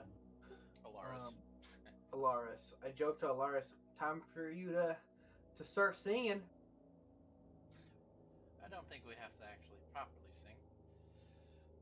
She taps her finger on the rune again and it makes a similar tone to as she had done the first time. I imagine if we play it in the correct sequence, that's all we'll have to do. Now, to just remember what that sequence was. You cast Comprehend Languages upon yourself, right? You know me so well. Well, come here. She motions for you to approach.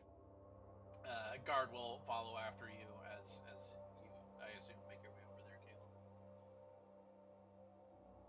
Okie dokie. Yeah, I go over. All right.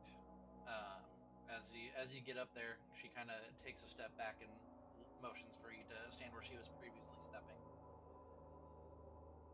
All right.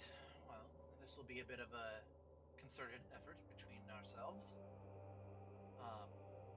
Since you're able to read the notes, that should make it a bit easier. I won't have to translate it through the half a dozen languages that were involved in the ancient language of the old tongue. She then just takes a step behind you and to your right. She's already touched the first one. Pretty convinced that was the correct tone. So, I'm going to need an Arcana check from you as you attempt to pass on the notes that are engraved upon this door to Alaris. Do I have advantage because she's right there? You do not. It's specifically your spell enabling you to read them. Gosh damn it. Well, I rolled a 15. A 15? So 24. All right. 24 total. Nice. So that will, in fact, give Alaris advantage on her check to try and recall the exact order that these need to be placed in.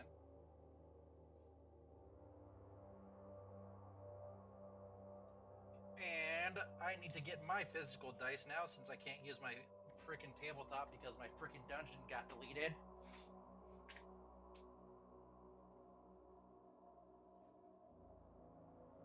I'm not mad, I promise.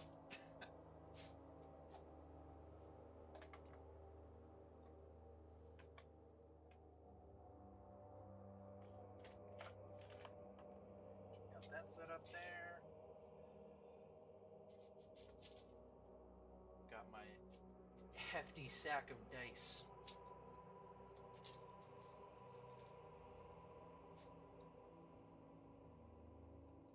Advantage. There we go.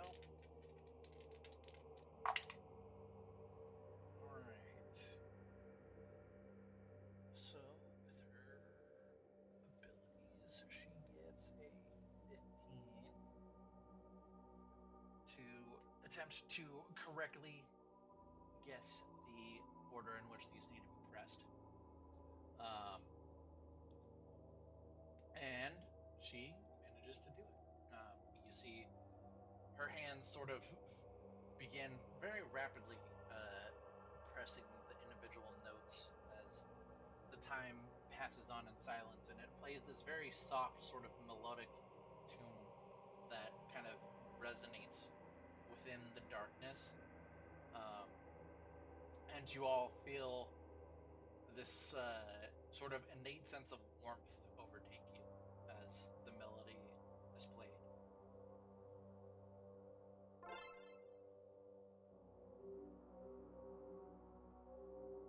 After she hits the final note, there is one final sort of significantly louder or resonant tone that hums out into the darkness, into the void, off into the distance.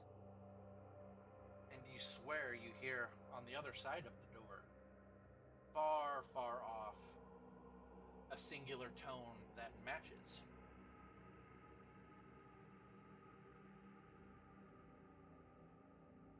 And the door begins to shudder and shake and shamble as it fully opens before you. You all are immediately able to make out the sound of rushing water now at this point as the doorways open up onto a stone bridge, the remnants of which aren't doing too hot. The edges of it are sort of crumbled and eroded with the wear and tear of time. And you can see it leads into this, it looks to be an underground garden of some sort. There is pillars erected around this platform and graded walls sort of all along it, and then on the interior of it you can see patches of long faded dirt and plant life as well. As the doorway opens, this pathway is revealed before you. Alaris gets a big smile on her face, gives you a pat on the shoulder. Caleb, well done. Thank you. All right, well, you all ready to get on to our adventure proper now? I nod as I'm looking all over. Nyx will pass by them and move over towards the bridge to look and see how far down it goes. As you make your way towards the door, or towards the edge of the bridge, go ahead and give me an acrobatics check.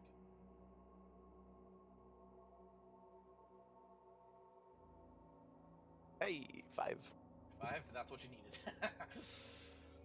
So you approach it, and immediately you can feel the ground rumbling and shaking beneath you as the stone begins to give way. You quickly step back as where you were standing previously falls and plummets into the depths below.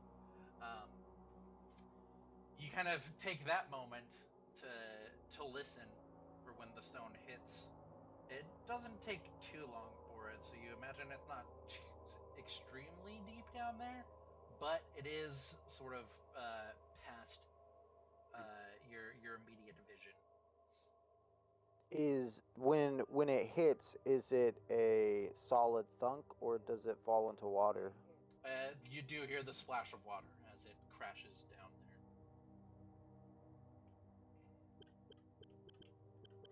Ah, wouldn't want to be falling down there.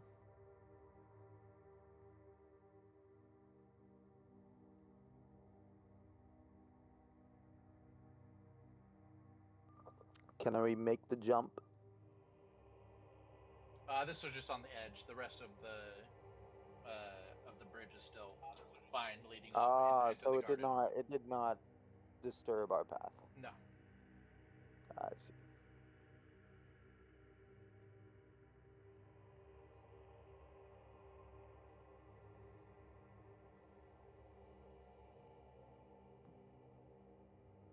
Nyx will light a torch, tie it to the end of a rope, and hang it down.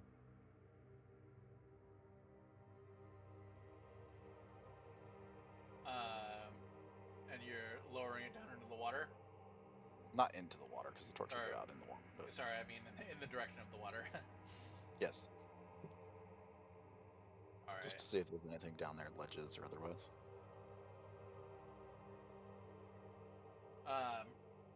Yeah, 50 feet of rope?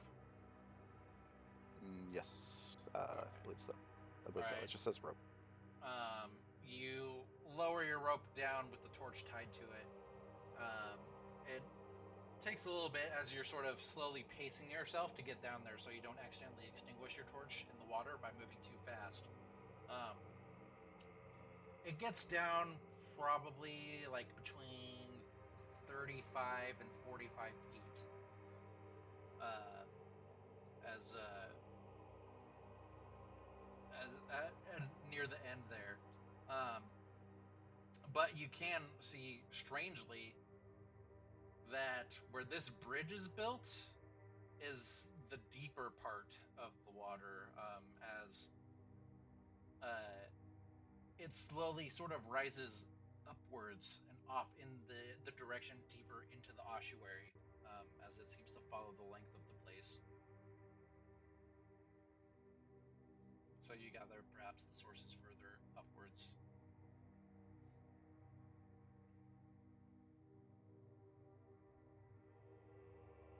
She'll reel back in her torch and then just keep it around because it's lit already. Alright.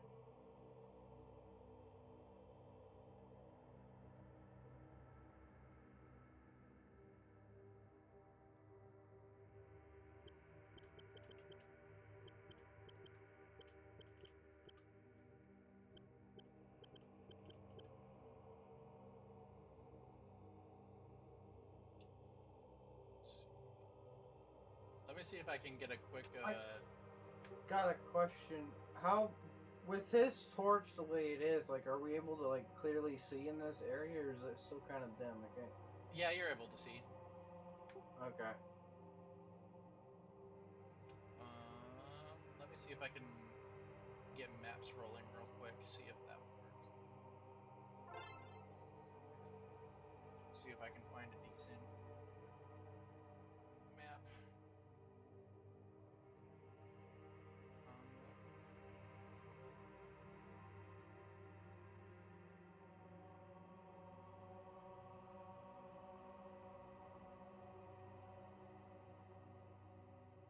Won't be exact.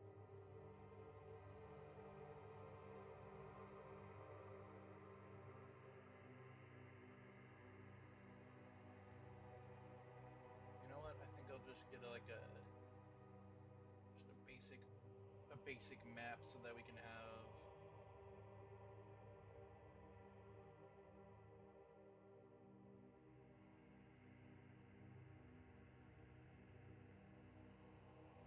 Oh, that's way small. Never mind. Not worth. Thought I'd give it a shot. Oh well. So are y'all going to make your way across the bridge?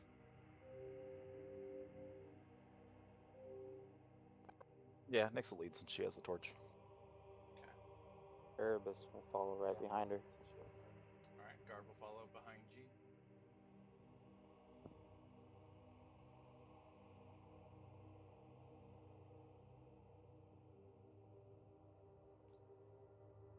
Keep my eyes open for traps too.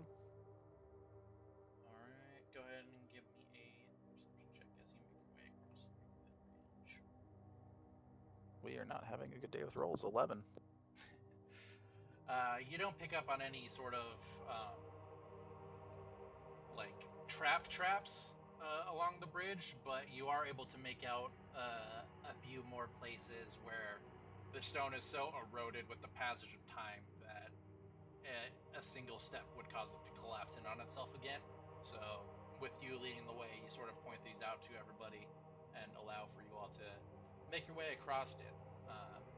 You find yourselves in a large stone chamber with metal grates now that you're actually within it. You can see it in better detail. There are a few metal grates that reveal the underground river flowing beneath. You can see a number of skeletal individuals sort of scattered and laying about the place. And as you all enter into the garden here, there is the shake and rattle of bone as the skeletons begin to rise from their long slumber.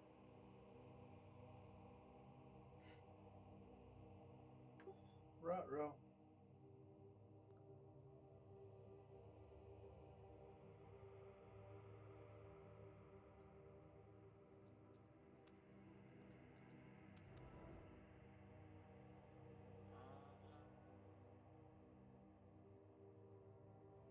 I could actually probably like speed this fucking real quick on Sigil.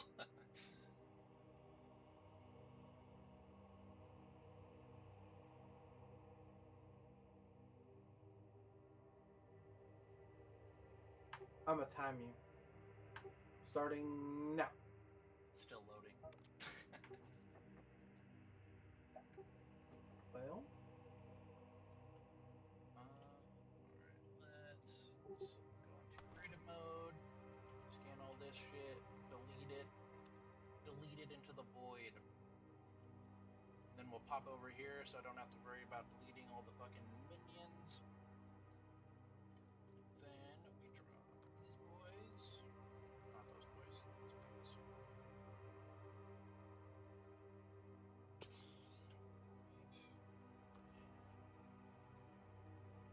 Ungroup. Actually, this is too big.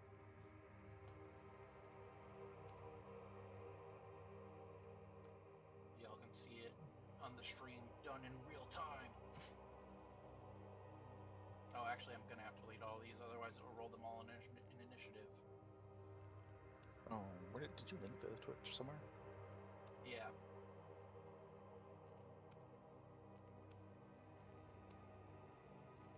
Ah, there it is. I found it.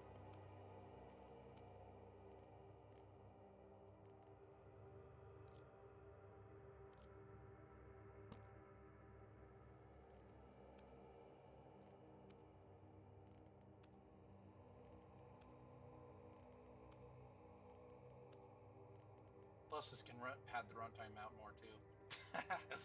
Just so we can kind of delay things a bit until Abby gets in. Can come back next week. Alright. Was 4. Here. 6. 2.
So the bridge that you guys are crossing would be this section right here.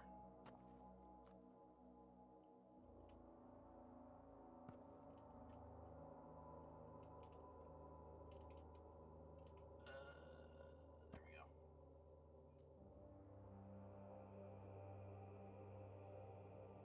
Hopefully, doing this doesn't delete the map. It probably will, though. Yep. Nice. Oh, nope. Nope, we're good. Alright. Then we drop hell yeah. the minis in. We got Alaris. We got Nyx. Got Calum. Guard. And Erebus. Then we reveal them all.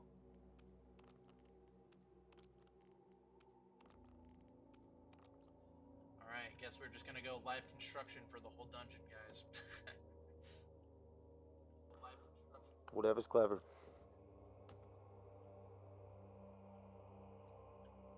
Don't pay any attention to these minis over here. Claim these ones over here. I cannot. Oh shit. They don't have your characters in them.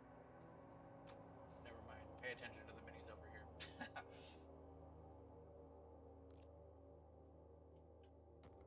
I'm not over there. Yeah. That's because I accidentally deleted your mini. Let me get your character back in there real quick.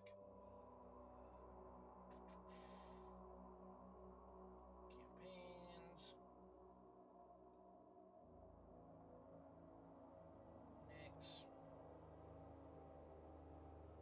It's pretty Our easy first to. fatality already. What? Our first fatality. Yep. My mini. It's pretty easy to import your characters into this thing. Literally, all you gotta do is copy the link of your character on your character sheet and then load character from clipboard. And you see there, it fills it all in for you. Ah, noise. And Gotcha. it doesn't like the, comprehend. yeah, it doesn't like the symbols on your name though, Nyx. So. It actually crashed when I tried it when I clicked on it before. Let's see. Delete this version. Delete this version. This should have, yeah, all of her stuff. Should, oh, got a load guard in there.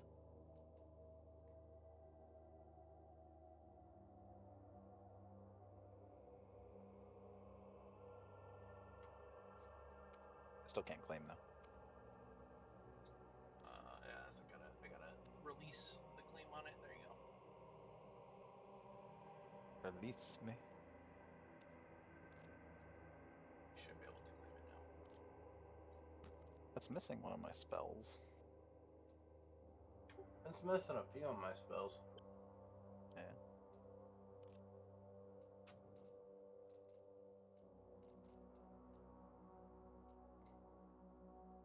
Well, didn't you keep track of them on D&D Beyond? It also has given me spells that I don't have.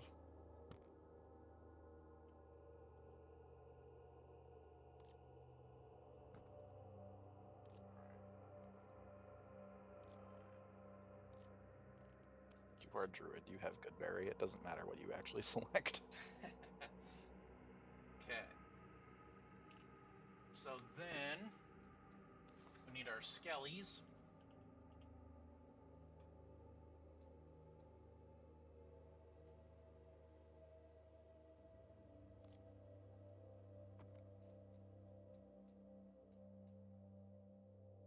It's all good. We just gotta befriend them, right? Yeah.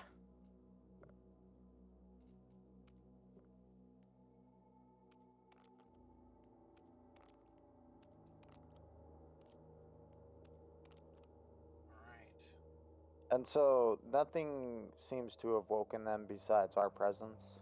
Yeah, they seem to have been disturbed by the living entering this place after so long in silence. And now we will go into encounter mode.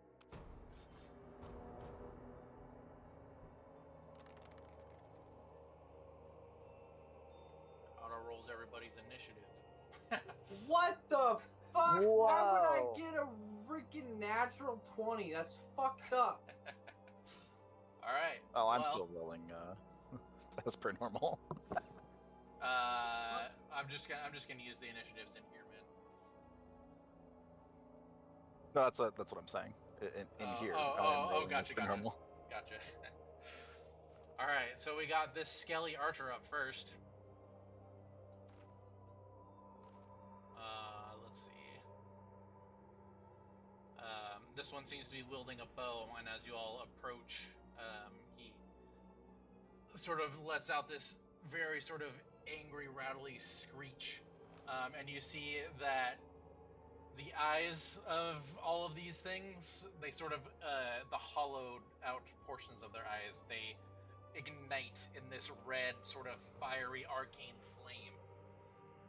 It draws its bow back, and it's going to take aim towards Guard.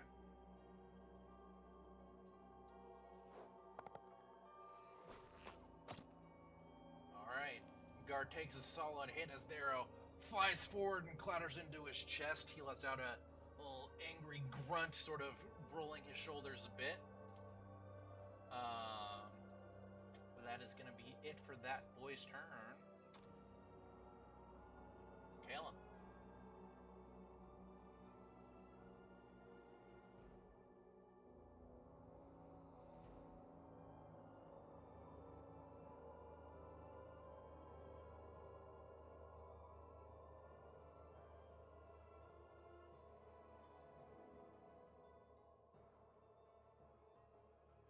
Trying to think real quick, one sec. Magic missile is 3 darts, 1d4 plus 1.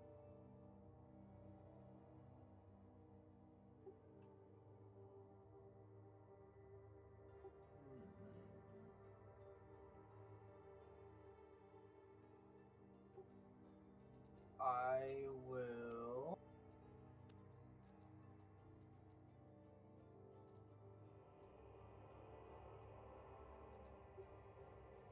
I will cast Chromatic Orb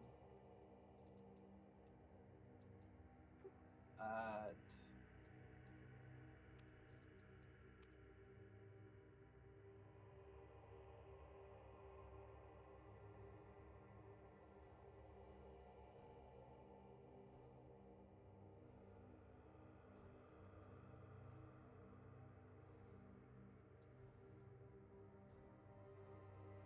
Sorry, trying to figure out how to pick my target. Good.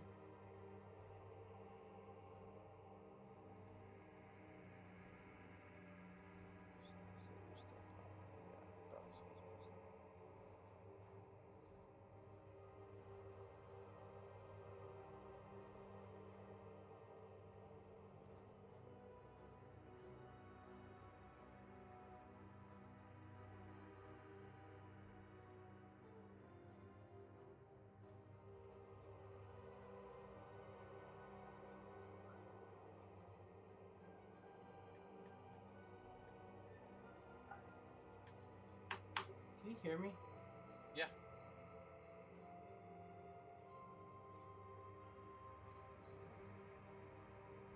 I'm so fucking confused.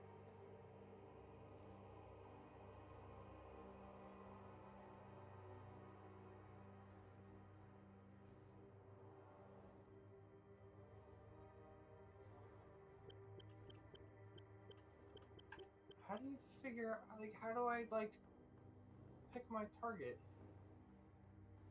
You should just be able to click on it.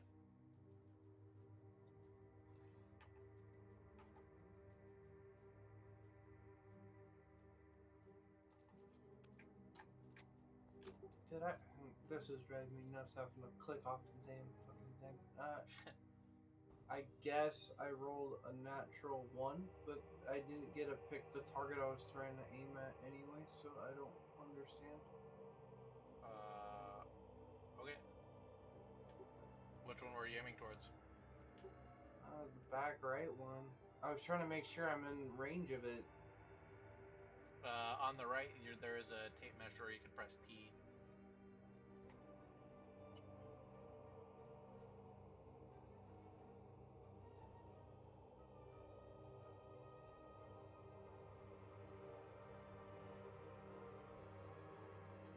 So you let loose your chromatic orb. What does it look like as you do?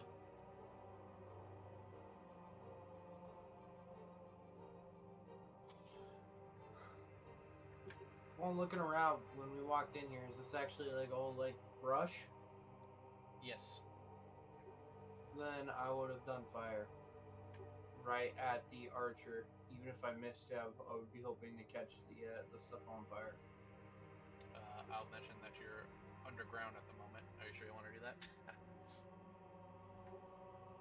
Fire?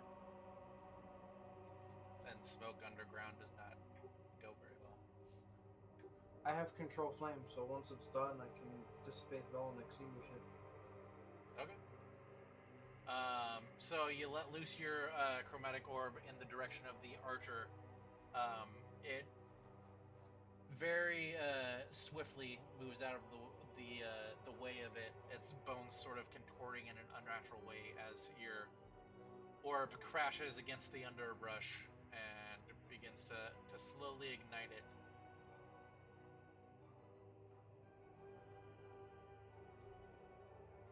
And I think if you hit, is there a next button for you to end your turn or no?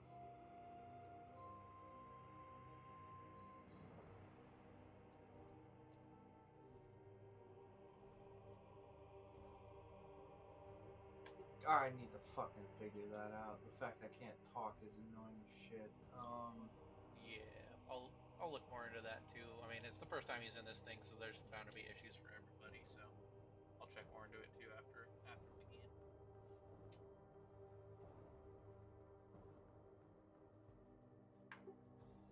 Fuck this shit. 1 second.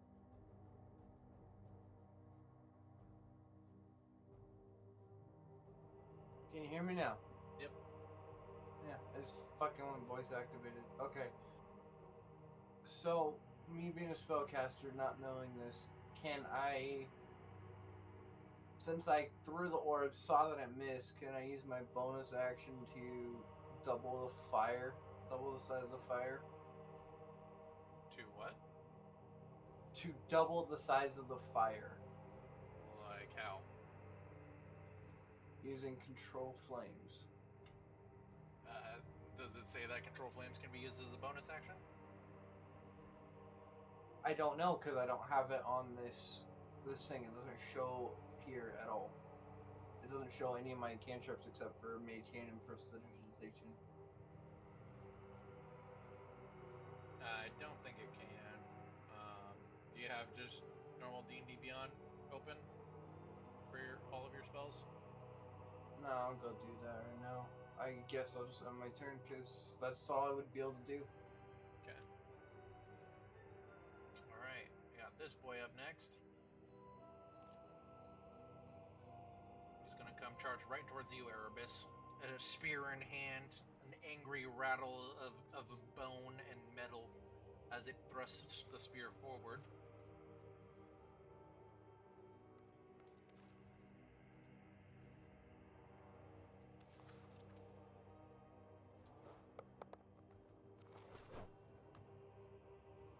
You sidestep it as it thrusts, and the tip of the spear crashes into the dirt at your feet.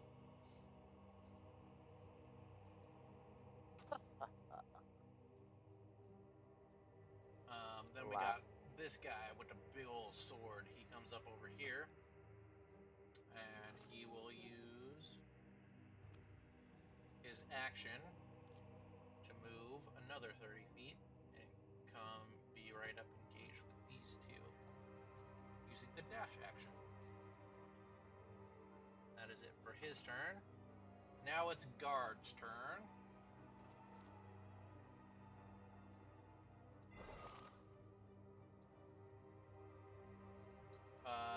Guard, great axe in hand. He sort of hefts it, and he's going to bring it slashing down in the direction of this thing, using a reckless attack.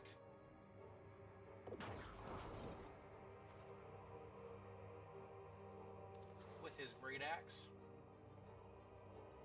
on the skeleton.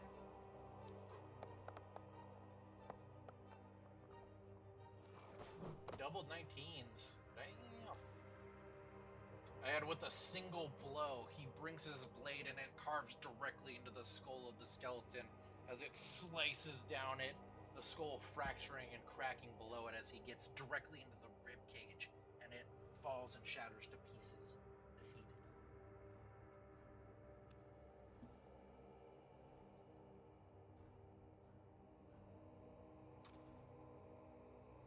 It is this Skelly's turn now.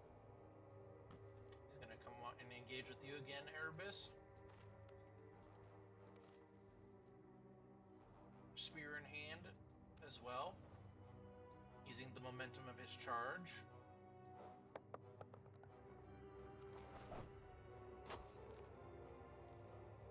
This one, just as you sidestep the spear of the first one, you get side blown right by the second one as it sort of pierces into the side of you and sort of gets through the cloth of your clothes, and you can sort of feel the sting and the drip of blood as it flows down your side.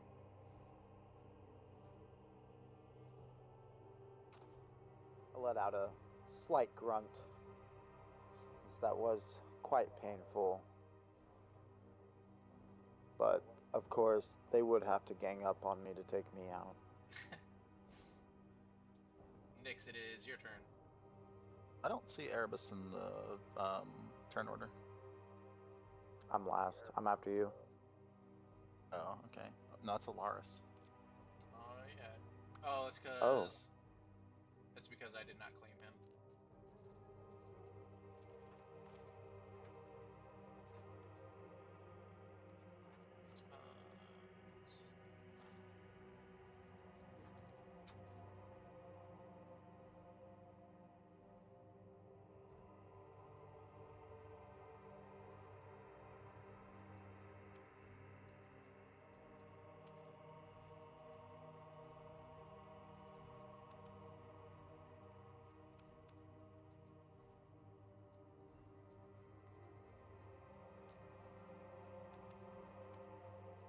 No way to roll initiative. No way to roll on. 19. Alright. Well, we can... That will put you right after Calum. So, we can have you go right after Nyx this time. And then once we get into the actual... Once we get to the second round, then we can go about proper initiative. Sorry about that. No worries.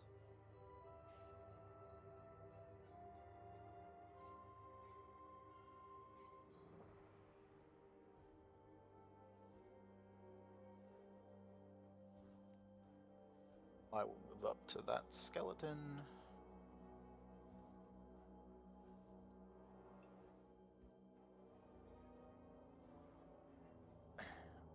And since this isn't here, I'm just going to cast it on D&D Beyond. Okay. But I'm going to use Primal Savagery. Alright. Do you want me to roll it here or on Beyond? You can roll it on Beyond. I can see Okay. the game log. Rolled an 11. 11. Because Alright. I can't roll above average. Let me see this. His AC is 14, so you just miss. As you charge towards him, how does your primal savagery look as you unleash it? It's like as she approaches, she'll have like a shimmering of claws that match her jewelry. Show up on one hand while she holds the shield in the other, and attack with that claw. All right. You bring your clawed hand forward, and it gets the spear up and kind of blocks the claw with the haft of the spear as you sort of chip some of the wood away. And it lets out a rattly growl in your direction.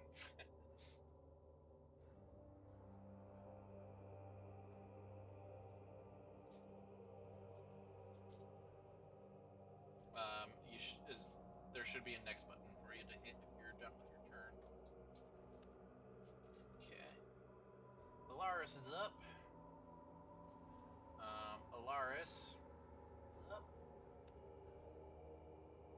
Are we gonna do her or me? Oh yeah, sorry. Go ahead. Okay.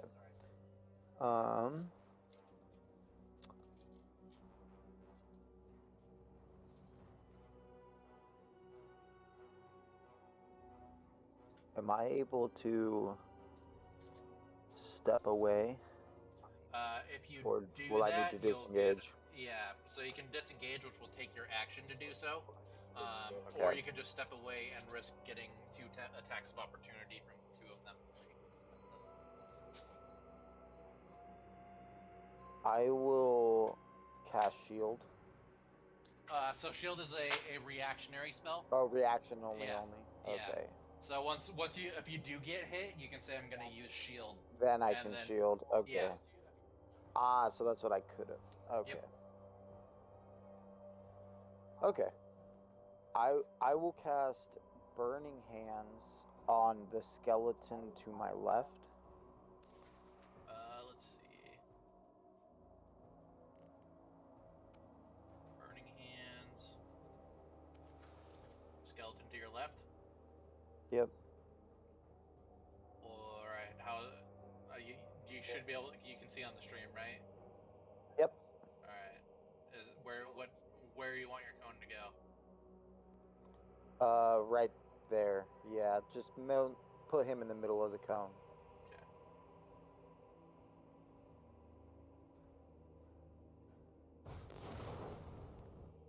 All right. Looks like he saved,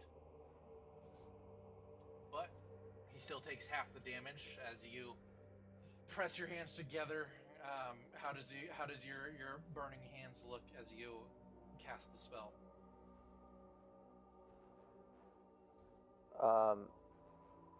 I rub my hands together, creating a blue flame. Nice. And then pushing my hands out as if I was, just releasing a ball from the two palms of my hands. All right. And the blue fireball comes out.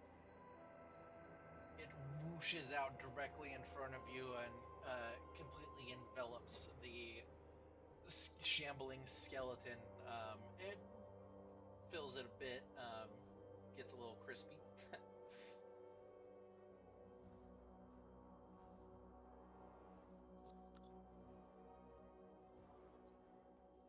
Is that going to be it for you? Yeah, that'll end my turn. Oh, no, it looks like it did roll for you, actually.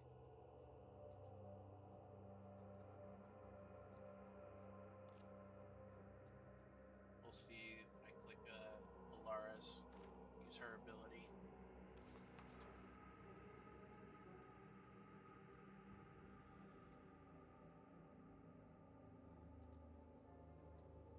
Oh, is it like just hidden?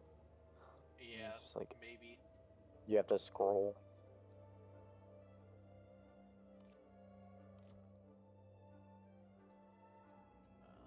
Let's see. First.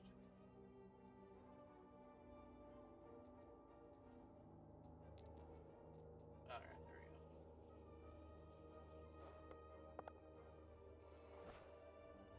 Alright. So she gets a 14 on this guy.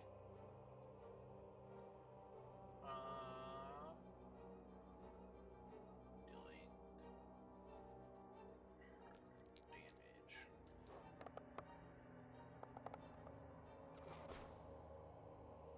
20 points of damage to this boy, which will knock him out as she unleashes an arcane burst of energy from a scroll that she reaches into the satchel and she pulls a scroll out, and as she does, it sort of unfurls and then evaporates as the energy of it disperses and crashes into this thing.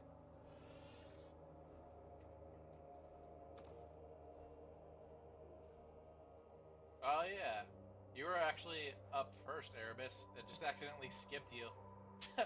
Oh. Weird. Okay. Alright, well, go ahead and take your turn now. Um, There is 2 skeletons left. There's the archer one over here, and then there's this one over here that's been partially damaged. Gotcha. So now, do I have a disadvantage? For what?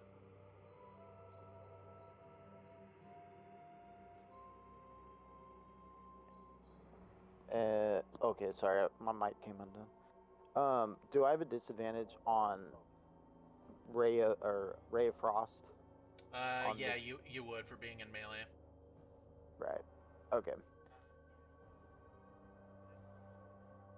Then I will cast Ray of Frost on the skeleton closest to Alaris.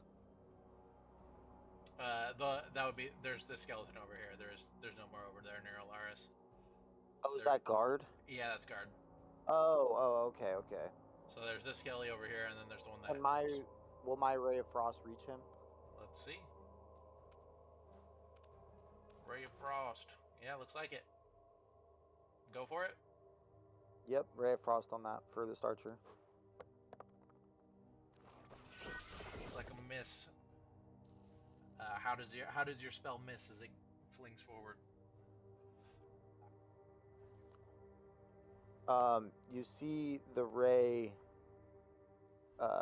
It comes out of just my right hand as I poise my left hand on my hip and fire it. As it approaches the skeleton, you see it splinter off into every direction around the skeleton, almost outlining it.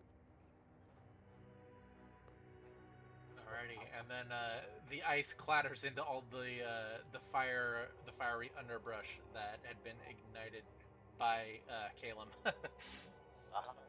extinguishing the flames. I mutter Really? a curse under my breath as I end my turn. Alright, it is the archer's turn now. Okay. It's going to take a shot at Alaris.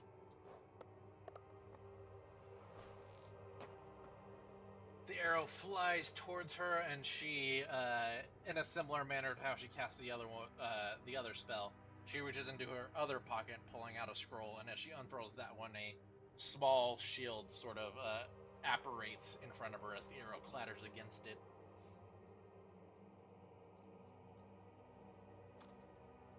Caleb, you're up.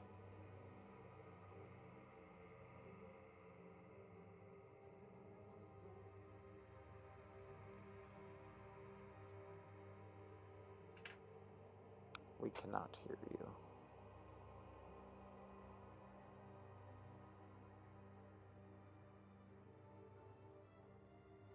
If you're running Sigil in full screen, that might also be capturing your push to talk.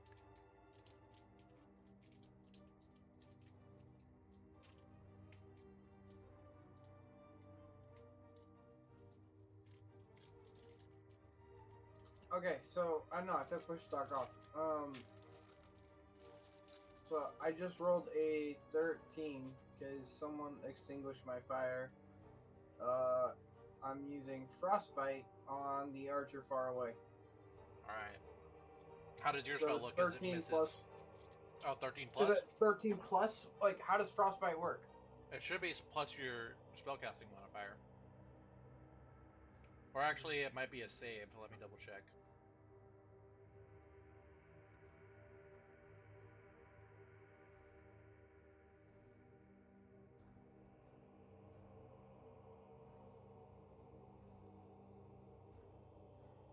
Looks like a save. It says a con 15.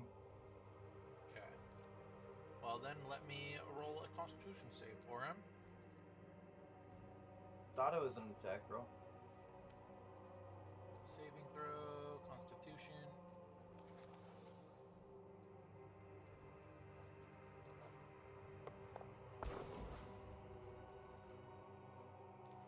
He rolled a 3. Go ahead and roll your damage.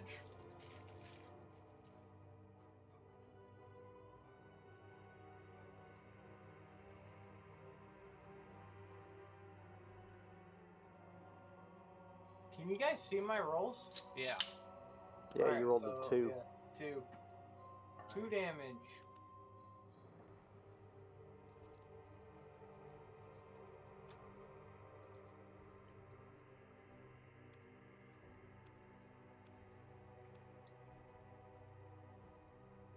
Alright. And again, it's like a spell circle. I'll just like start drawing a spell circle in front of me, and then I'll force it at him, and just like hit the spell circle to activate it.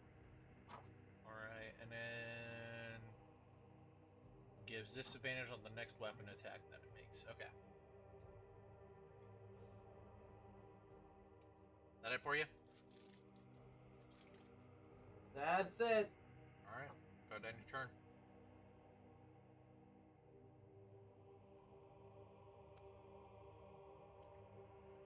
Guard's turn.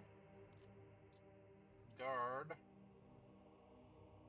can't get over to the guy that shot him with an arrow. So he's gonna come over here. And he's going to continuing his reckless attacks. He's going to bring his great axe towards this guy coming up from behind him. Gives a solid blow directly into the skeleton's back, and he actually shifts it so that the large cinder block flat end of the axe is what connects, and he just bashes that thing like it was a baseball getting hit by a bat as the skeleton goes flying off into the abyss. No, not the loot. Alright, Nyx, you're up.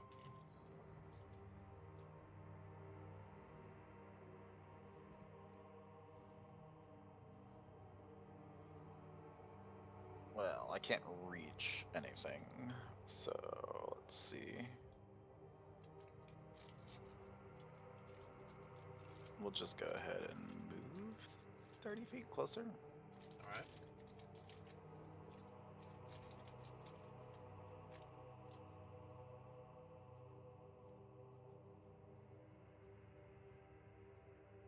The fire's out, correct? Yeah. Okay. Sadly. Who could have done that?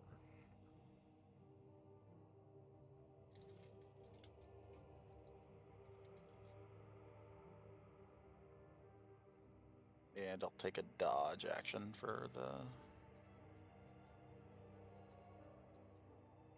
Alright. I don't know how to I don't do that I on don't here. think they have that programmed in here, honestly. At least not yet.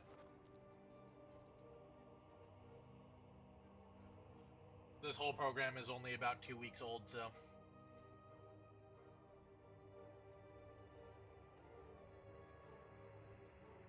Gonna end your turn. Yes, I should do that. Alrighty. Laris. We'll move a bit closer.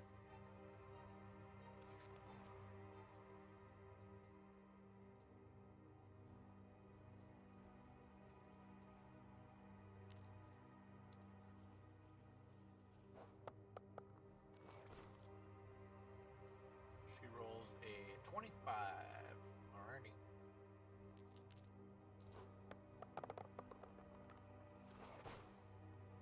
Bam. 19 points of damage. Another blast of arcane force goes clattering into this boy as he also gets deleted into the abyss.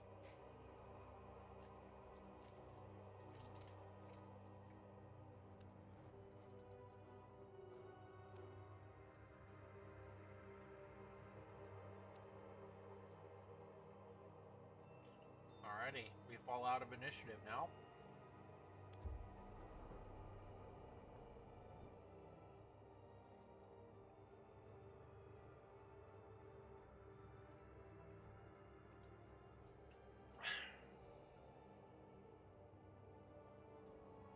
Alright. Y'all should have, should be in free play now, so y'all should be able to do whatever.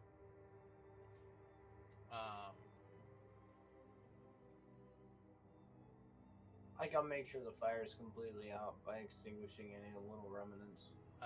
By that path that you walked, you moved over the grate. I wasn't trying to. I just took my character and went over here because I knew this was where the fire was.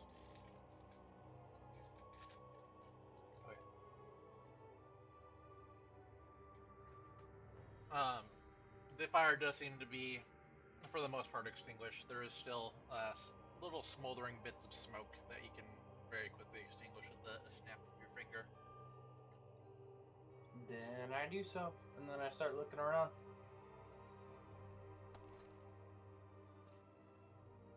Nyx will retrieve her torch from the entrance where she dropped it and return back to where she was in the fire, or where the fire was, the burned brush, and just kind of do a little bit of searching. Alrighty. Go ahead and give me a investigation check.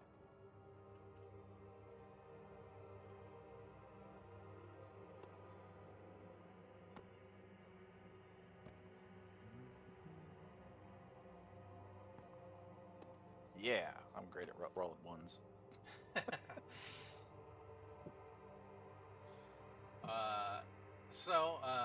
As you begin to turn them over, it was 5 total? Yeah. Okay.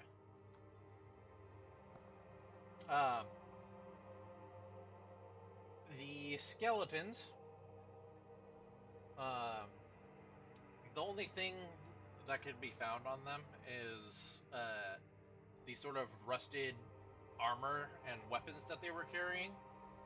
There are a couple of very poor quality arrows that could be found on the archer skeleton, but all of the other gear you gather would probably not be in a decent enough state to be used, at least for very long. As let's see, as you look them over,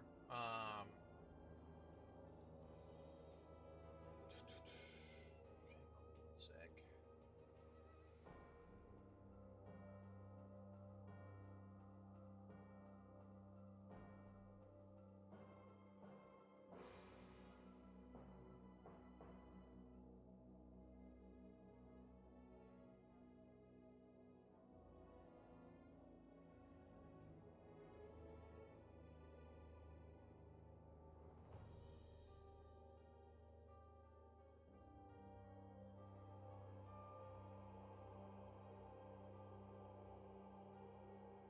There we go. Looking them over, and in particular at the armor, you do actually make note that there is a sigil that is visible on the armor, a medallion of sorts that is sort of like pressed and smelted into it, like kind of right in the center of the chest. And the symbol that is visible here is that of, it looks to be a very simple sort of stylized brazier with a flame that is burning within it, a very small flame. As you do look it over, Alaris kind of approaches, seeing you take note of this. That's their symbol, the symbol of the last vigil. Can I make a religion check here? Go for it.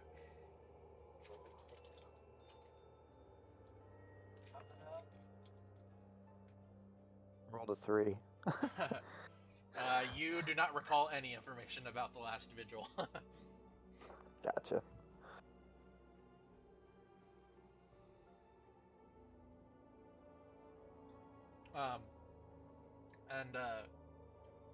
Seeing you look at the symbol, Nyx, Alaris will kind of kneel beside it right next to you. Let me pop out of creative mode.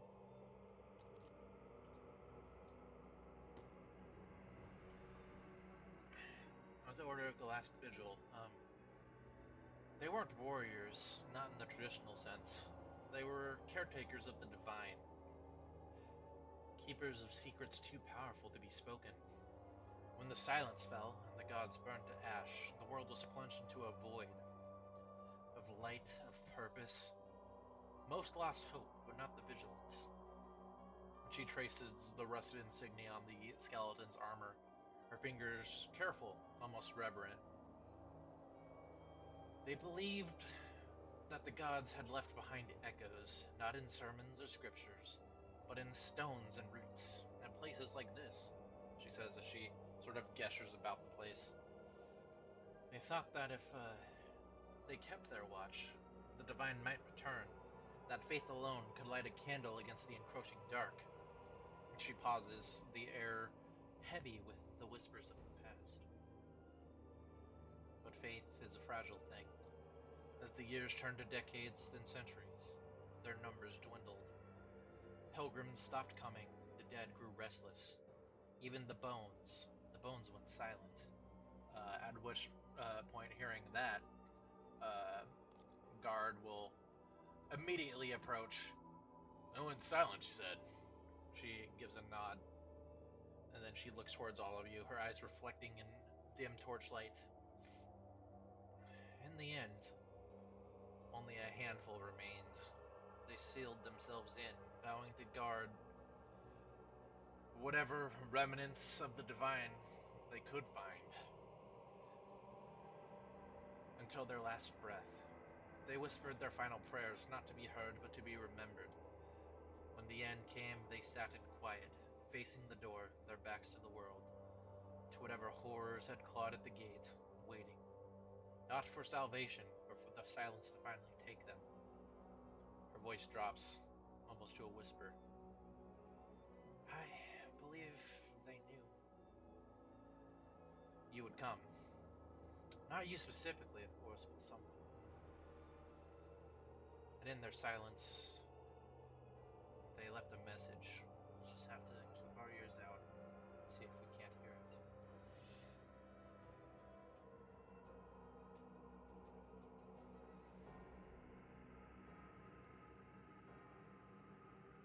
Well, if those who were guarding still remain, then that must mean whatever they were guarding still remains. She offers a very solemn nod. That is a very real possibility, for certain.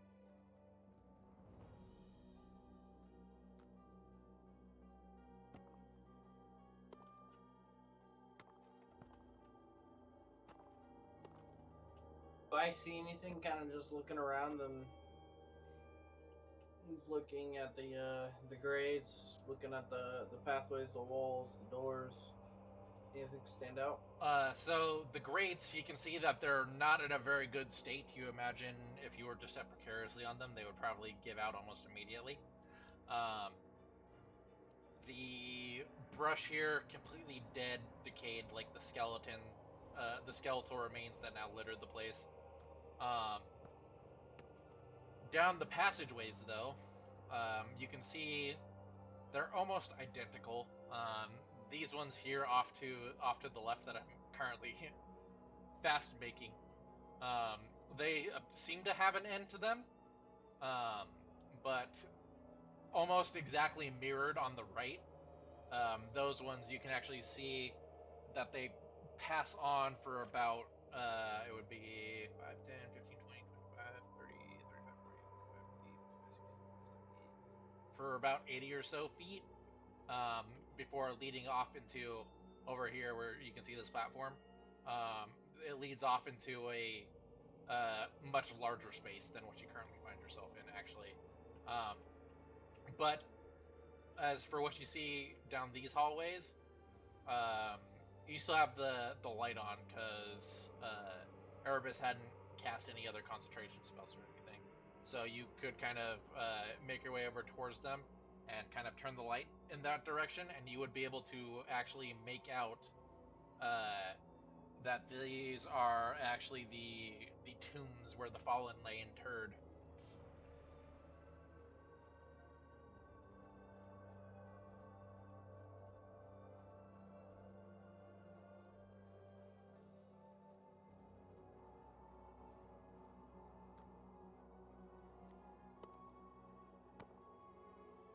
The fallen lay in tombs? Interred, which pretty much laid to rest.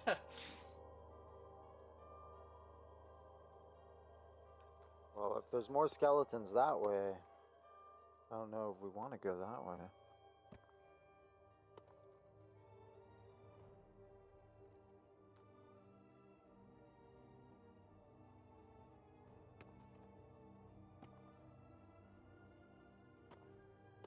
Look at you, KJ, making the map as we go.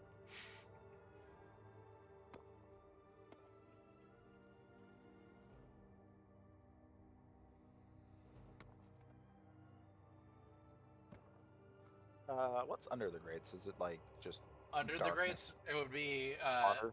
yeah, you'd be able to hear the sound of rushing water, and since you have your torch out, you can kind of shine it over, and you can see the water is actually fairly close to the top of these grates. It's probably about probably 10, 15 feet. Okay.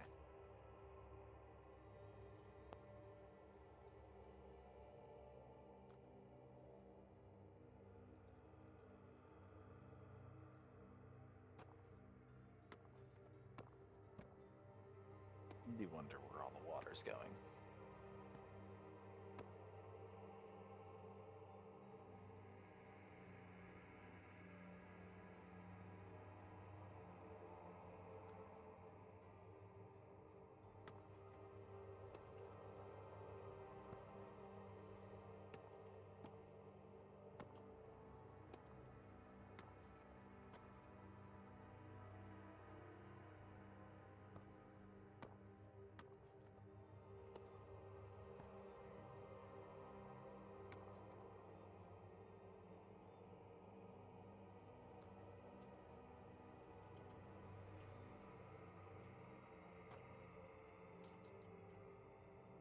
So, which path are you guys taking?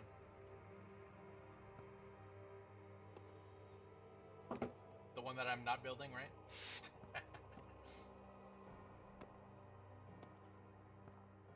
I mean, now that you say that.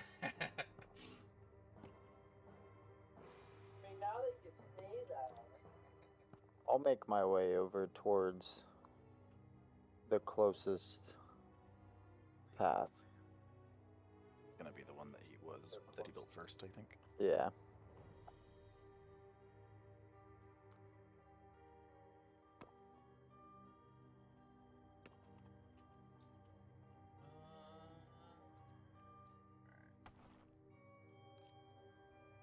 Over here?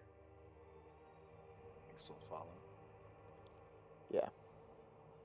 Alright, you can see a very rickety wooden bridge with these iron rot sort of fences kind of built to keep one from falling off down into the waters below. And you are you don't have any sort of light on you, but Nyx being right beside you with her torch, she kind of casts it out, and you can see it's a decently long hallway. You can see a few alcoves, and then at the end of the alcove, you can actually see it looks like a portion of this crypt has collapsed on itself, because there's a large pile of rubble there. I do have dark sight as a wood elf, right? Yeah. Or dark vision.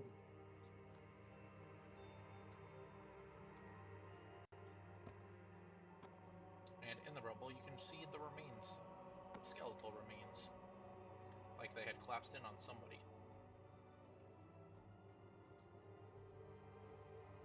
Well, there's rubble there now. Yep. I will slowly cross the wooden bridge. All right. What is Calum. Alaris is kind of just taking note of the ceremonial armor on these individuals for her personal records of the dungeon delve. The moment I saw someone thinking about going down one of the pathways, I was gonna get nearby. Okay. I'm keeping a watch on everybody. Guard will sort of stand here, also keeping an eye on everything.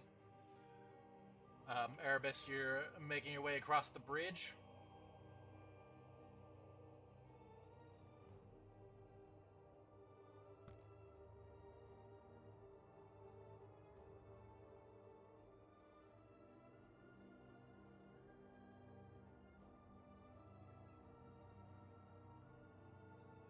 Is it perception or Oh, sorry, I investigation? was muted Um, there.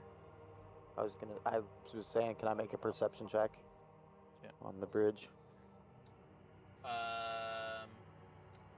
If you're trying to look for rickety portions of it, then that would actually be investigation. Then yes, that is what I mean. Alrighty. Then yes. Investigation. A 12. 12? Alright. You managed to scope out a decent enough path along the side of the bridge that you're able to get across it without it caving in on you. I assume, Nix, you're going to be following? Yeah, in step. Okay.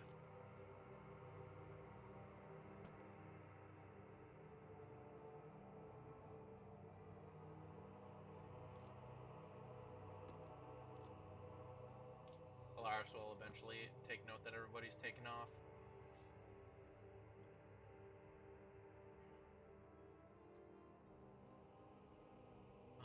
Let's see.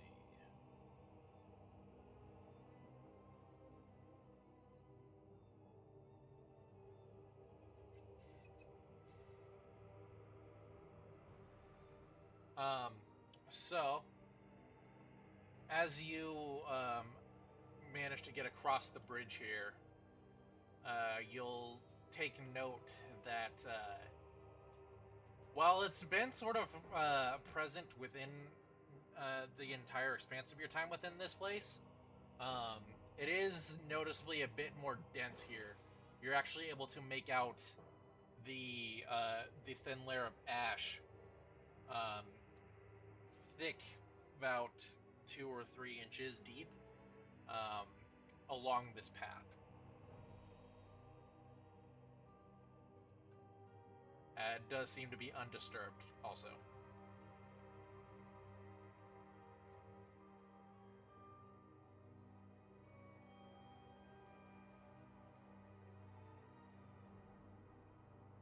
That's a good thing, I think, right? We're not trying to follow someone.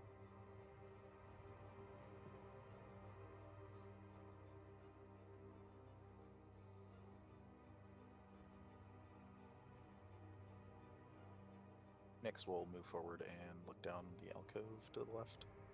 Alright, you see, rather than the coffin that's actually present there, it is actually like a proper, it's like a proper tomb, forged out of stone and with bits of sort of fine filigree engraved on it. As you move into the hallway and kick up the dust, I'm gonna need both Erebus and Nyx to give me Constitution saving throws.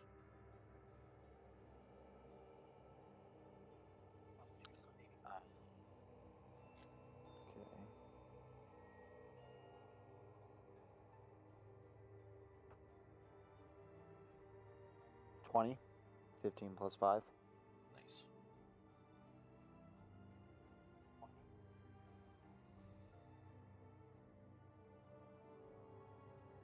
Where'd the D20 go? Oh, there it is.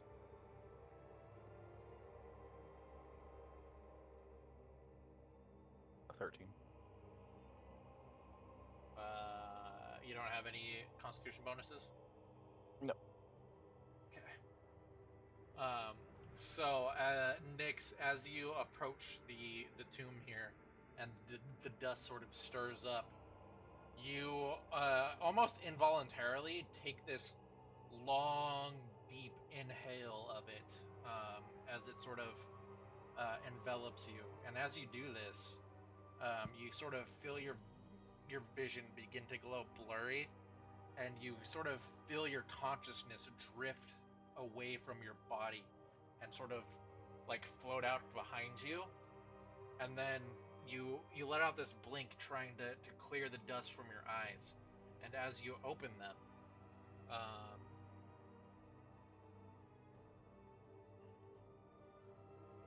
your vision is filled with the hiss of scales, the air growing humid and warm. You stand before a colossal serpent, its eyes like twin eclipses. You recognize this individual as Nethraka the World Serpent. You see it shedding its skin, revealing a golden coil beneath, a cycle of life, death, and rebirth. As the old skin crumbles into ash, you see the new molt begin to take, enveloping it, and you hear it whisper, "Even in death, life coils anew. You are not the end, but the echo." And with that, you fly back again, and your vision slowly returns to you, and you find yourself within the crypt once more.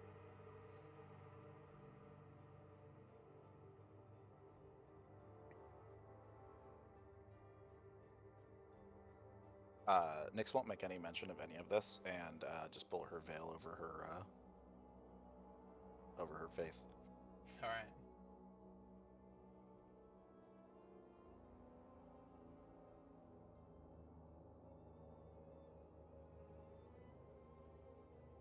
This vision was only Nyx? Yep. Gotcha.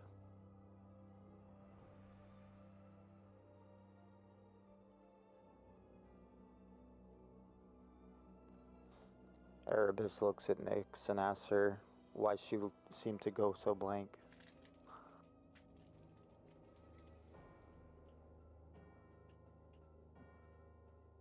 She points to her veil. Don't breathe in the ash. Points to her veil. Breathe in the ash. Understood.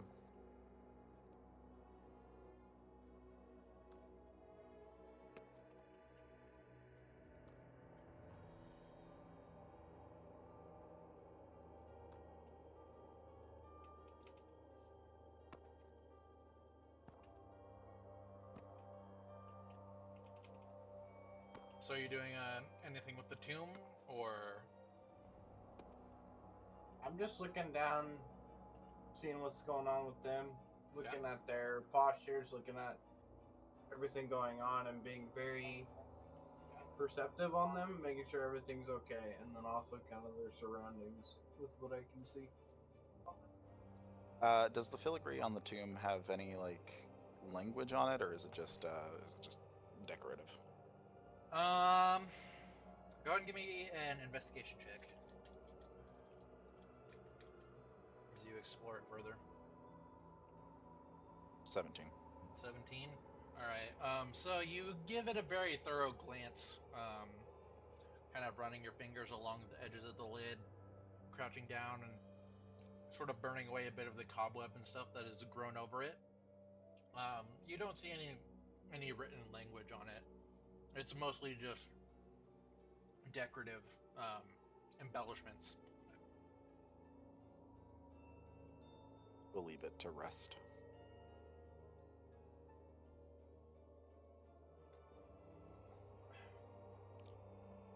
I will walk down the hallway to the rubble at the end and investigate that. All right. Go ahead and give me another Constitution saving throw. Constitution, gotcha. 14. 14. Okay. So this time, as you approach, it's you that gets a vision.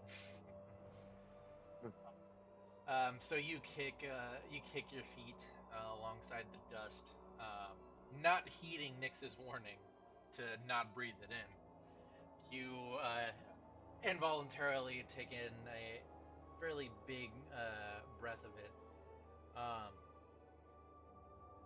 and similar sort of out of body experience that Nyx had. You find yourself drifting behind your body before you fade away into darkness, and then you begin to feel this chill, the air growing frigid. You open your eyes, you see you're in this large, expansive cavern, frost creeping up the walls.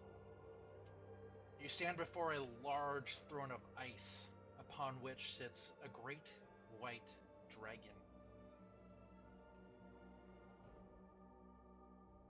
This being of immense power casts its gaze in your direction. You see bits of living frost sort of exhale from its nostrils.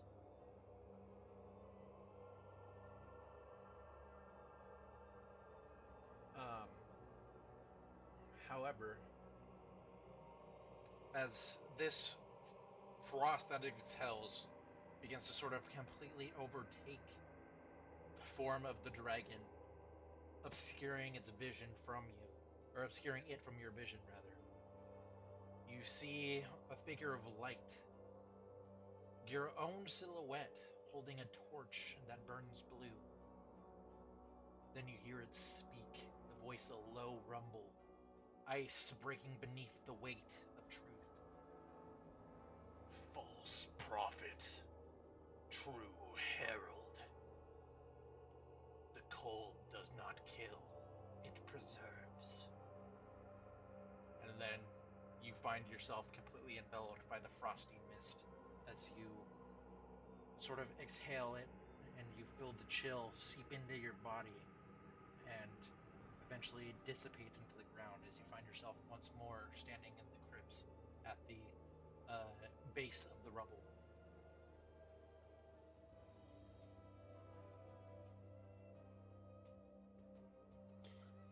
I let out a large, loud cough. What the fuck, Nyx? You hear Alaris call down the hall. You all alright over there?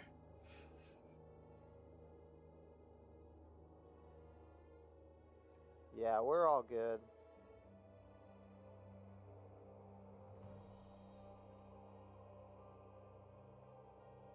Nyx responds with just a shrug. I look back and squint at Nox, shaking my head and looking back towards the rubble.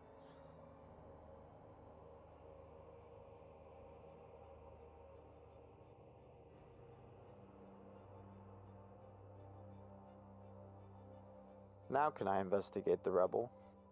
Go for it. Now can I investigate? 2. That's some very rubbly rubble, my man. The only thing that you're really able to make out in the piles is that of the bones. Definitely appearing to have been crushed.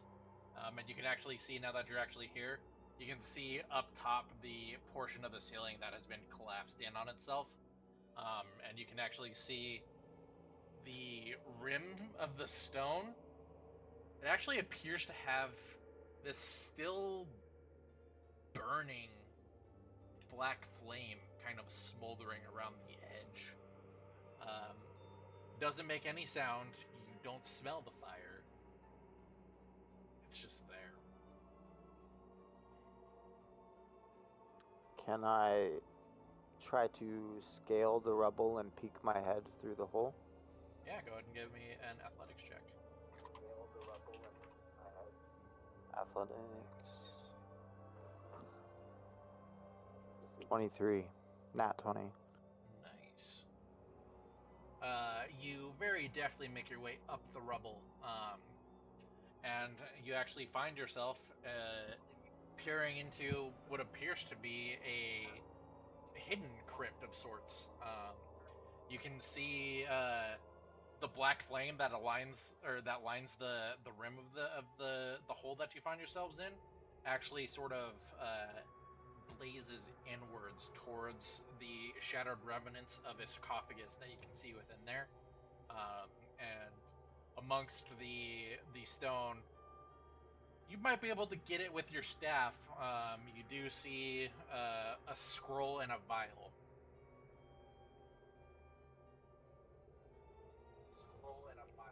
Yeah, I will attempt to scoot the scroll with my staff towards me. All right, go ahead and give me a sleight of hand check. Alright. Oh, 13. 13. All right, Yeah. it takes some Almost another nat 20. it takes some finagling, but you eventually manage to get it over in your direction.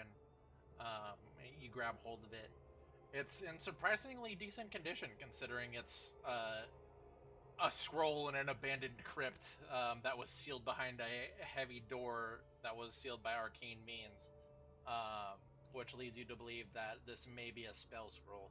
Of what you're not quite sure, it may take some further investigation. But yeah, you. Can I try to open and read the scroll? It takes about an hour to try and identify things in that manner. Is that what you would like to do? No, I'll go ahead and just shove the scroll in my backpack for now. Okay. And then I will also, can I scale back down the rubble and yell down the hallway to the rest of the party? Are you gonna leave the other the other item that you saw in there? Oh, no, yes, before I go, I will try to grab the potion.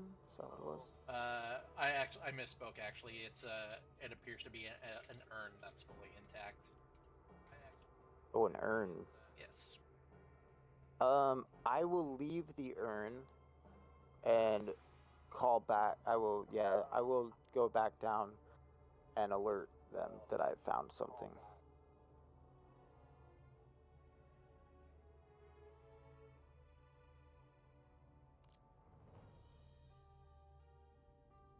Polaris will make her way across the bridge following the path. She will heed Nyx's warning. You see that she has taken her blue cloak and pulled it over her nose so that she doesn't inhale too much of the ash. What was it that you found? Seeing her go down, I'm gonna follow suit down there too.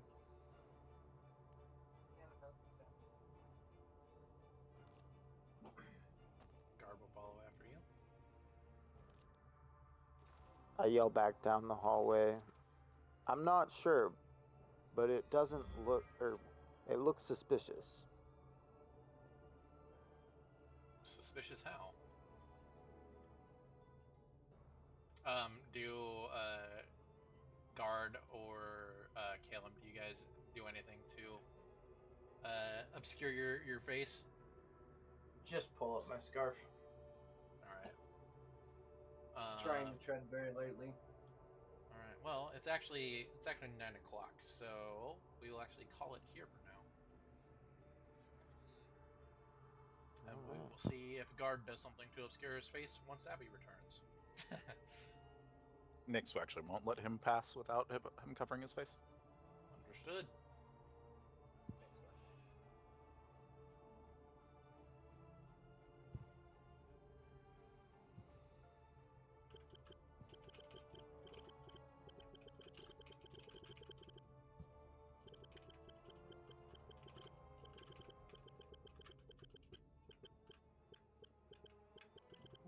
All right.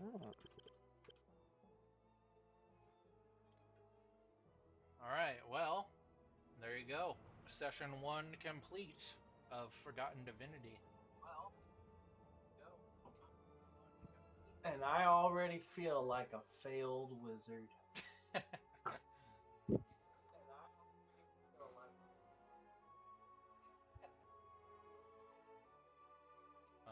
me pop back over to the splash art here real quick. All right. So, how was it? Did y'all have fun? Y'all enjoy yourselves? Yeah.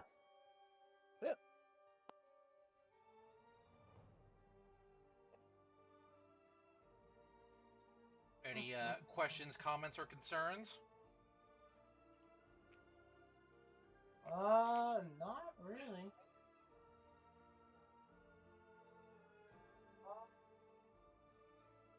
No, I don't think I do either.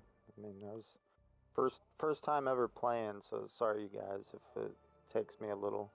No, you did good.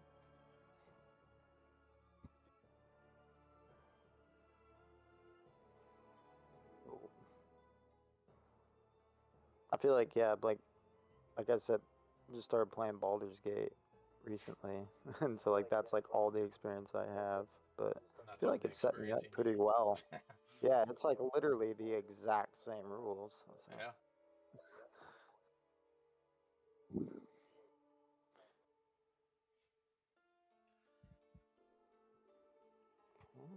All right. Well, aside from the technical issues that we had, I think it was a pretty decent session. I think everybody Yeah. did well. Thank you, thank you. I need to do better. Nah, you were fine. I'll also try and make sure I'm a little more awake next time. I'll try and roll better next time. Cause this is now my bedtime. If I'm completely honest.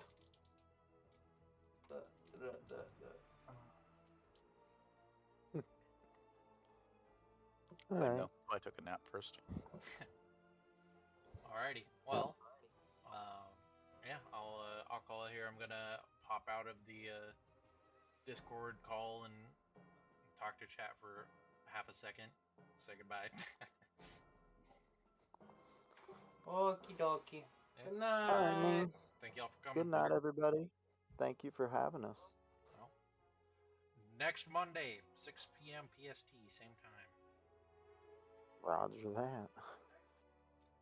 Hopefully, Abby will not be working, so he can continue to play with us. Yeah. Oh wait, okay, so I may or may not be home by then, because I got to go out of town on Sunday, but I come home on Monday for a Gotcha. job. So I'll let you know. Okay. I should be able to make it. If you're not home by 6, then we can start at 7. Okay. Yeah, definitely, because I come home that day, but I'm just not sure exactly because I have to drive from Central Oregon. Gotcha. So. It'll allow us to get any technical difficulties out of the way firsthand while you're Yeah. on the road. All right. Well, I will see y'all next Monday. Yeah. Later. Ciao. All right, chat. There you go. Session 1.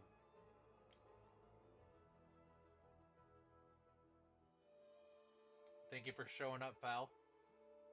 I know I've been sort of a AWOL, but yeah, I'm gonna be doing this every Monday for the foreseeable future at 6 p.m. PST. Feel free to show up if you want. I put a lot of effort into this particular game, so I wanted to live stream it. Feel free to watch the VOD too if you want to see what happened before you showed up. And yeah, in answer to your question, I do have a script, but as is the nature of D&D, you usually kind of have to fly off of the script. But in this particular one, it's a very character involved campaign, so there is lots of scripted moments like the visions that those two had in the ash of the hallway. there will probably be lots of other visions that go on in the future. This is a very high fantasy sort of mythical campaign that is going to eventually have the players ascending to divinity, the forgotten divinity of the world, basically. And this is, yeah.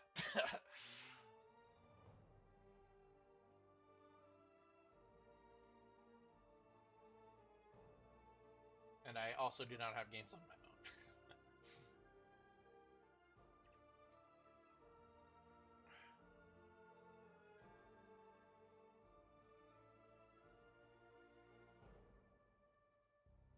But yeah, thanks for showing up, man.